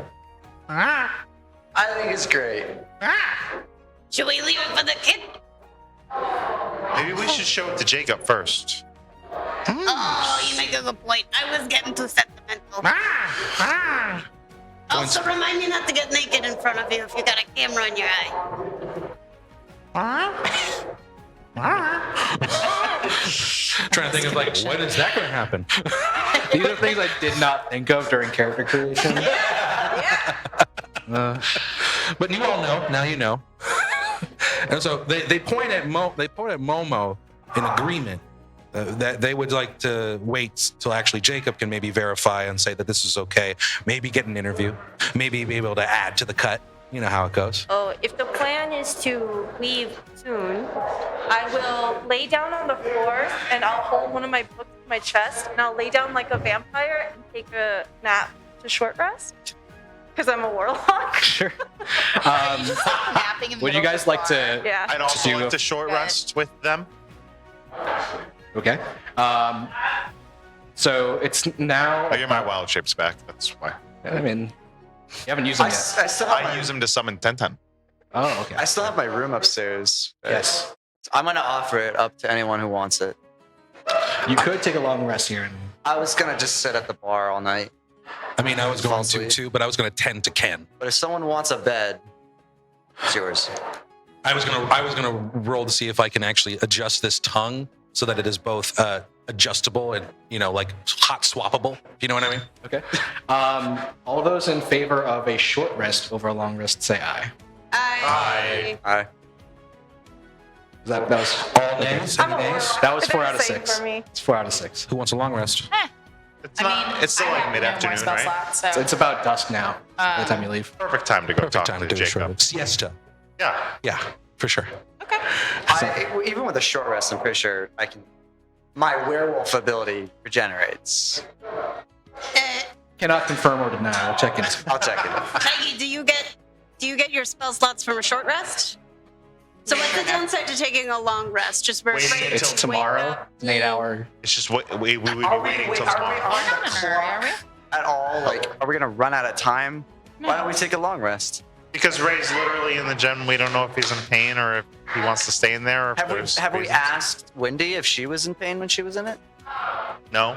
I turned to By Wendy. this point, the spell is worn off for you. So I take my 30-minute nap, I cast comprehend languages, and I ask Wendy if they felt any pain inside the machine. They didn't know what was going on after they entered it. I relay that back to you. Okay, long rest. I stand by what I said. I go over to Wendy. Are they wearing armor? It's like a Like a jumpsuit? it's very close to like a still suit from Dune. Cool.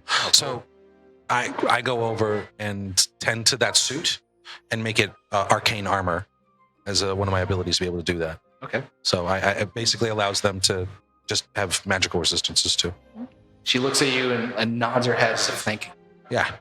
Yeah. Just sort of, it's like, I sort of take a couple of different, wrenches and a hammer, and I sort of just like lightly like tap here, like pressure points on an armored piece.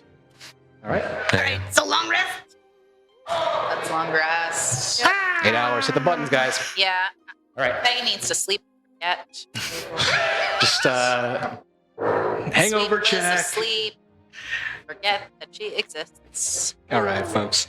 So, Long rest. sun sets and then rises again on Gem Hearth.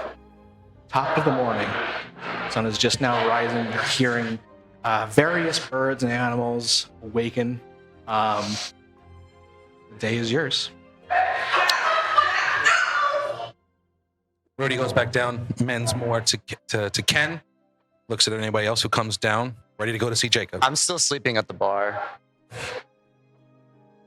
All right. Hey, dog. Poke, poke. Hey, dog. I didn't ask. Do you want to come to Jacob's to see if we can help Ray? Cool. Rudy just gives you a really hard slap on the back. Don't do that ever again. So with that, we're all going. Yes. Yes, I returned all of the books. I finished reading all of the books about pirates. Are we smash cutting to Jacobs or something? We're smash happening? cutting to Jacobs. Smash cut. We're there. Hey, Jacob. So you find yourself outside of it looks like a 2-story building. The bottom is like a storefront for magical items. Top looks as if it were residential. The name of the store is Founders Foundries. Okay. As you enter, you see just rows of what would appear to be standard magical items there. Bags of holding, different weapons of +1, the alchemical jars and such. And behind a counter is a relatively young-looking human man named Jacob. He's got a scratchy beard, short, spiky black hair. Looks at you, goes, 6 adventurers, 6 heroes coming to see me. It must be my day. 7. 7. Because we got Wendy with us, right? Make that 8. Hello there. My name is King Humanoid. I misspoke. 8. What can I do for you, 8? Rhodey looks at everybody and just looks at their packet. Looks at everybody. Looks at their packet. Just play the thing. Okay. What? Oh, no. He goes and puts it on the table. Plays. Okay. All right. So Jacob watches it, and he sees Ray. His hero cut. It's definitely work of the quality where it would go on your reel. Beautiful. So he finishes watching this reel from you. And goes, that's good stuff. You should show that to more people. Ken goes over to you and says, "Would you like to add an interview?" Wait, Jacob, that really happened. Oh, I know. Oh. You just seemed unfazed by it. Man. The amount of weird things I've seen in this city is pretty astronomically high. Nothing like that, but I mean... Rhodey is slightly touching their eye, looking at you. He spikes the camera. He's gonna just talk directly to you. The crazy things that happen in Gemhearth are abundant. That's the right word. Yeah. Anyway, what can I do you for? What's that gem heart thing? What is it? It's the name of the town? No, the gem heart, the thing in the video.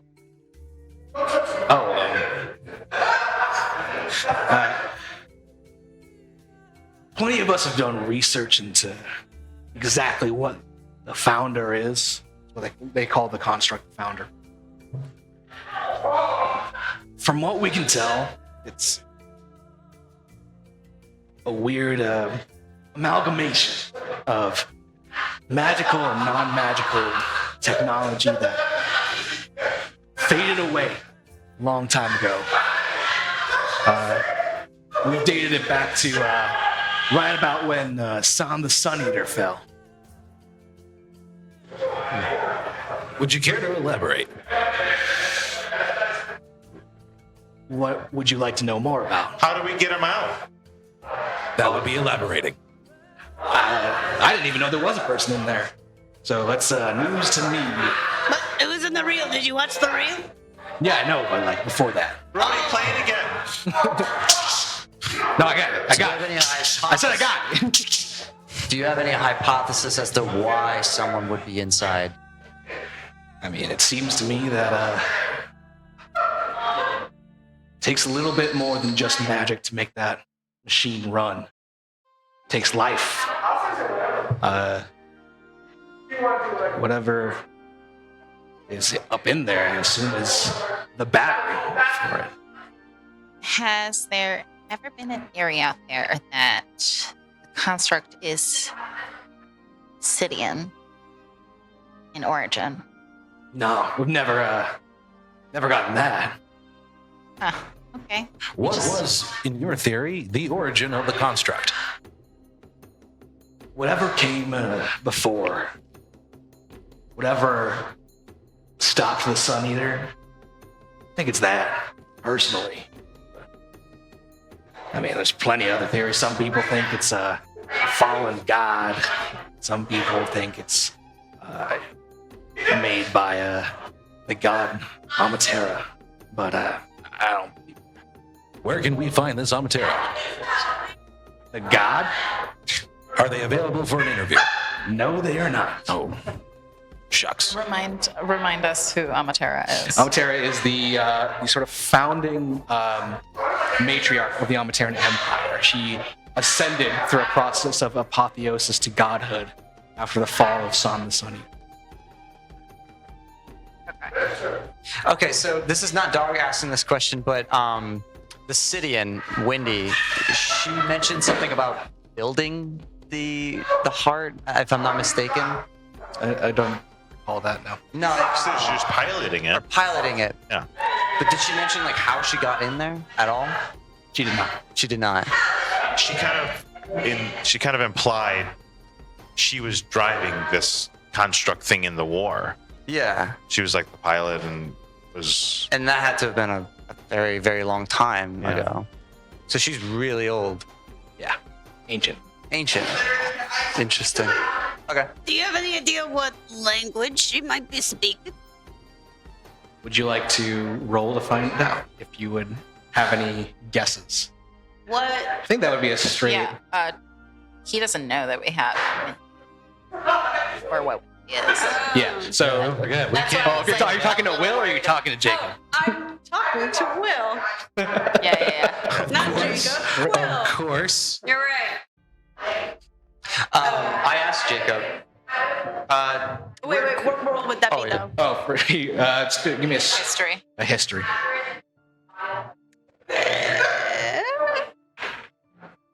Oh, that's a 21. Damn. 21. You clock it as some sort of proto-common, an ancient language that is definitely not used anymore. So It's as if there's- someone was speaking like Egyptian hieroglyphics at you. So there's no like Rosetta Stone? As far as you would know, no. No Duolingo for this either. No Duolingo. Shh. They got everything. What about that fuzzy guy from those commercials? Muzzy? Yeah, what about Muzzy? Oh, I love Muzzy. Oh man, do we need to do a Muzzy roll now? Is there a Muzzy on the news? Muzzy. Just like going to the channels. No, there is no Muzzy, unfortunately. Damn. Oh, you don't want to do something. I was just gonna ask Jacob, what language would Sidian speak? They've got Common, Sidian is a language, same way that Amateran's a language. They can speak anything. Abyssal, Celestial. What's their most common, besides common, language? In commerce, they speak Sidian over there. What about a long time ago? Would they have spoken any other language? I'm not too sure. Can we all just Do we notice that Jacob is being upfront, forthcoming, honest? Is he twitching? Is he like short of breath? Does he have a towel? You want Is he insight? sincere? If that's what you're telling me to roll? Yes. All right. Boom, boom, boom, ba-doom, boom, ba-doom. Insight, doo, doo, boom, ba-doom. Inside. Cool. I rolled a 3. +5. That's Ah. 8. He's one of Innocent child. he's one of the nicest men you've ever seen in your life. Wow. He's giving us so much. Yeah, so just a meta, right? Yes. The Sidian Windy is speaking in outdated, so it's like a dead. That's what I was gonna ask. Yeah. Do you have any books on He also older doesn't. languages? No, I'm an arcanist. I deal with the arcane objects. So Peggy's gonna take off the cube. I think I have. Oh, yes. Say, well, what do you make of this? Let me get my hands on that. Starts moving it around, and then with a twist of his hands, he removes his hands and it floats in space in front of him, pulls out a monocle. He starts looking at it very closely. Wait, I didn't know it could do that. How'd you do that? Oh, this is me. Oh, there's no button. Okay. No. This is a little old arcanist trick. You can see all of it. And it looks real close. This thing looks like it's definitely a key. It's got some secondary purpose, like the arcane half holds knowledge. The mechanical half just opens something. Do you know kind of knowledge? And he casts detect thoughts on it. Nothing. Can't tell you. Are there any written components that we can see? No, it's got some sort of like raised and embossed like ridges, but they don't form any letters. It's more like a pattern. Okay. Can I take a look at it? Yeah. What would that be? Just investigation or arcana? I mean, you can do history or arcana, I'd say. Can I do arcana just to see the magical elements of it? To see if I recognize anything from it. So yeah, just to quickly go over what just happened. Go ahead. And arcana will reveal the magical side. An investigation or history would do the non-magical side. Let's say. I want to do the magical side. That's gonna be a 10. You take the cube in your hands for the first time, and you give it a good look. And you try and recognize anything within the patterns. You see sort of moving lights of many colors on the inside near the core. They don't form anything that you can quite put your finger on. But Can I also do a history check? I'm gonna say no because I made you delineate. It's okay. Can I do a history check? Last one. Last one. And then Peggy wants to do a group huddle. Okay. Checking in the huddle. Yeah. I'll check one last thing. Hold on. Before I do this. Cool. So I use Kenku Recall. Okay. Which adds my proficiency specifically to one of two skills that I've chosen, which one is history, and the other one is medicine, okay. Which adds a total of a +8 to the roll. All right. Give me a big roll. You best believe it. Is that a nat one? Yeah. Natural one. I swear to God, if you break this thing. For what could be the last time tonight? Let's get one last audience roll here. One last audience roll. Oh my Anybody God. want? I Who's break still it. here? I'm just so cocky and confident. Come on up. Yeah. Let's do it. Break the cube. Break the cube. Technically, it's a 9, but fine. It's one less than dog. Yeah. A 12. Thank you. Okay. Okay. So What happens? Do I break it? one. Do we find out next time? We're getting close. I will say. You don't break it, but looking inside of it, you get nothing. Good day, sir. I said good day. No, there's nothing on that roll. Yeah, it's fine. It looks pretty. So, Group huddle. Group huddle. I think this Buster over here has pretty much shared anything worthwhile. And I think we gotta get our friend, our windy friend, to somebody who, her people, you know? I think that's a good idea. I don't know about you all, but sounds like an adventure to me. So that's what I'm gonna do. Let's blow this popsicle stand. One last question before we leave. You got magical devices and stuff, right? That's my store. Do you have any magical devices that translate things? Let me look. He goes in the back. Let's find out. Yeah, go look, Jacob. Jacob. What you got? He comes back with a slate. And he tells you this little slate here is well, I used it personally back in my adventuring days, but you write in any language on this thing, it turns to common. Oh, Well, dang, Jacob. that's real nice. How much? 80 gold. Well, dang, Jacob. I will adjust my glasses and say, that will be completely unnecessary. I possess the ability to read any written text. All right. Yeah, but we can't. You sure we can't bargain you down just a little bit? Well, you tell me what you bring to the table, sir. Either we pay 50 gold or we walk. Bye. Yeah, it's not worth it. It's not worth it. Okay. Hey, Jacob. Yeah. We're about to head out, but I think we're gonna really try to get Ray out of the gem. Did you know him well? Yeah, everyone knew him well. Well,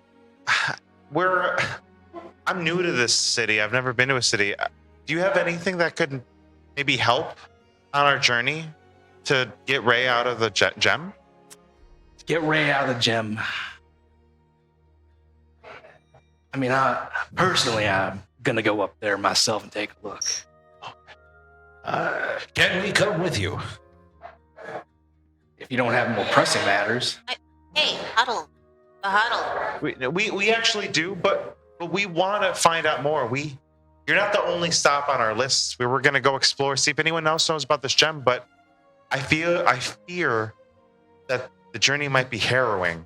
Did you face a lot of harrowing journeys when you were an adventurer? Oh, so many. Is there anything that helped that maybe you could lend us on our road ahead? Because you're so nice, and I have a soft spot in my heart for young adventurers. He hands you two things. He hands you a bag and a card. Card? And a card. The bag, you recognize it's a bag of holding. You might need to carry some stuff. Now, the card is a 10% discount here at Founders Foundries. Wow, Jacob, thanks so much. Oh, one more thing. Punch on the back. There's a 10. Like, if you buy 10 magical items, you get one free of an equal or lesser value. Of course. I'm gonna treasure this forever. Thank you so much. You're very welcome. Can I ask one last question? Are you sure it's the last? Yes. May I ask a favor? Coming back here. Depends on the favor. Can I just get your autographs? Sure. Thank you. Writes it down on a piece of paper and hands it to you. Thank you so much. Appreciate it. Oh no. Oh. Oh, man, why do I feel bad about that now? Okay. So, Great.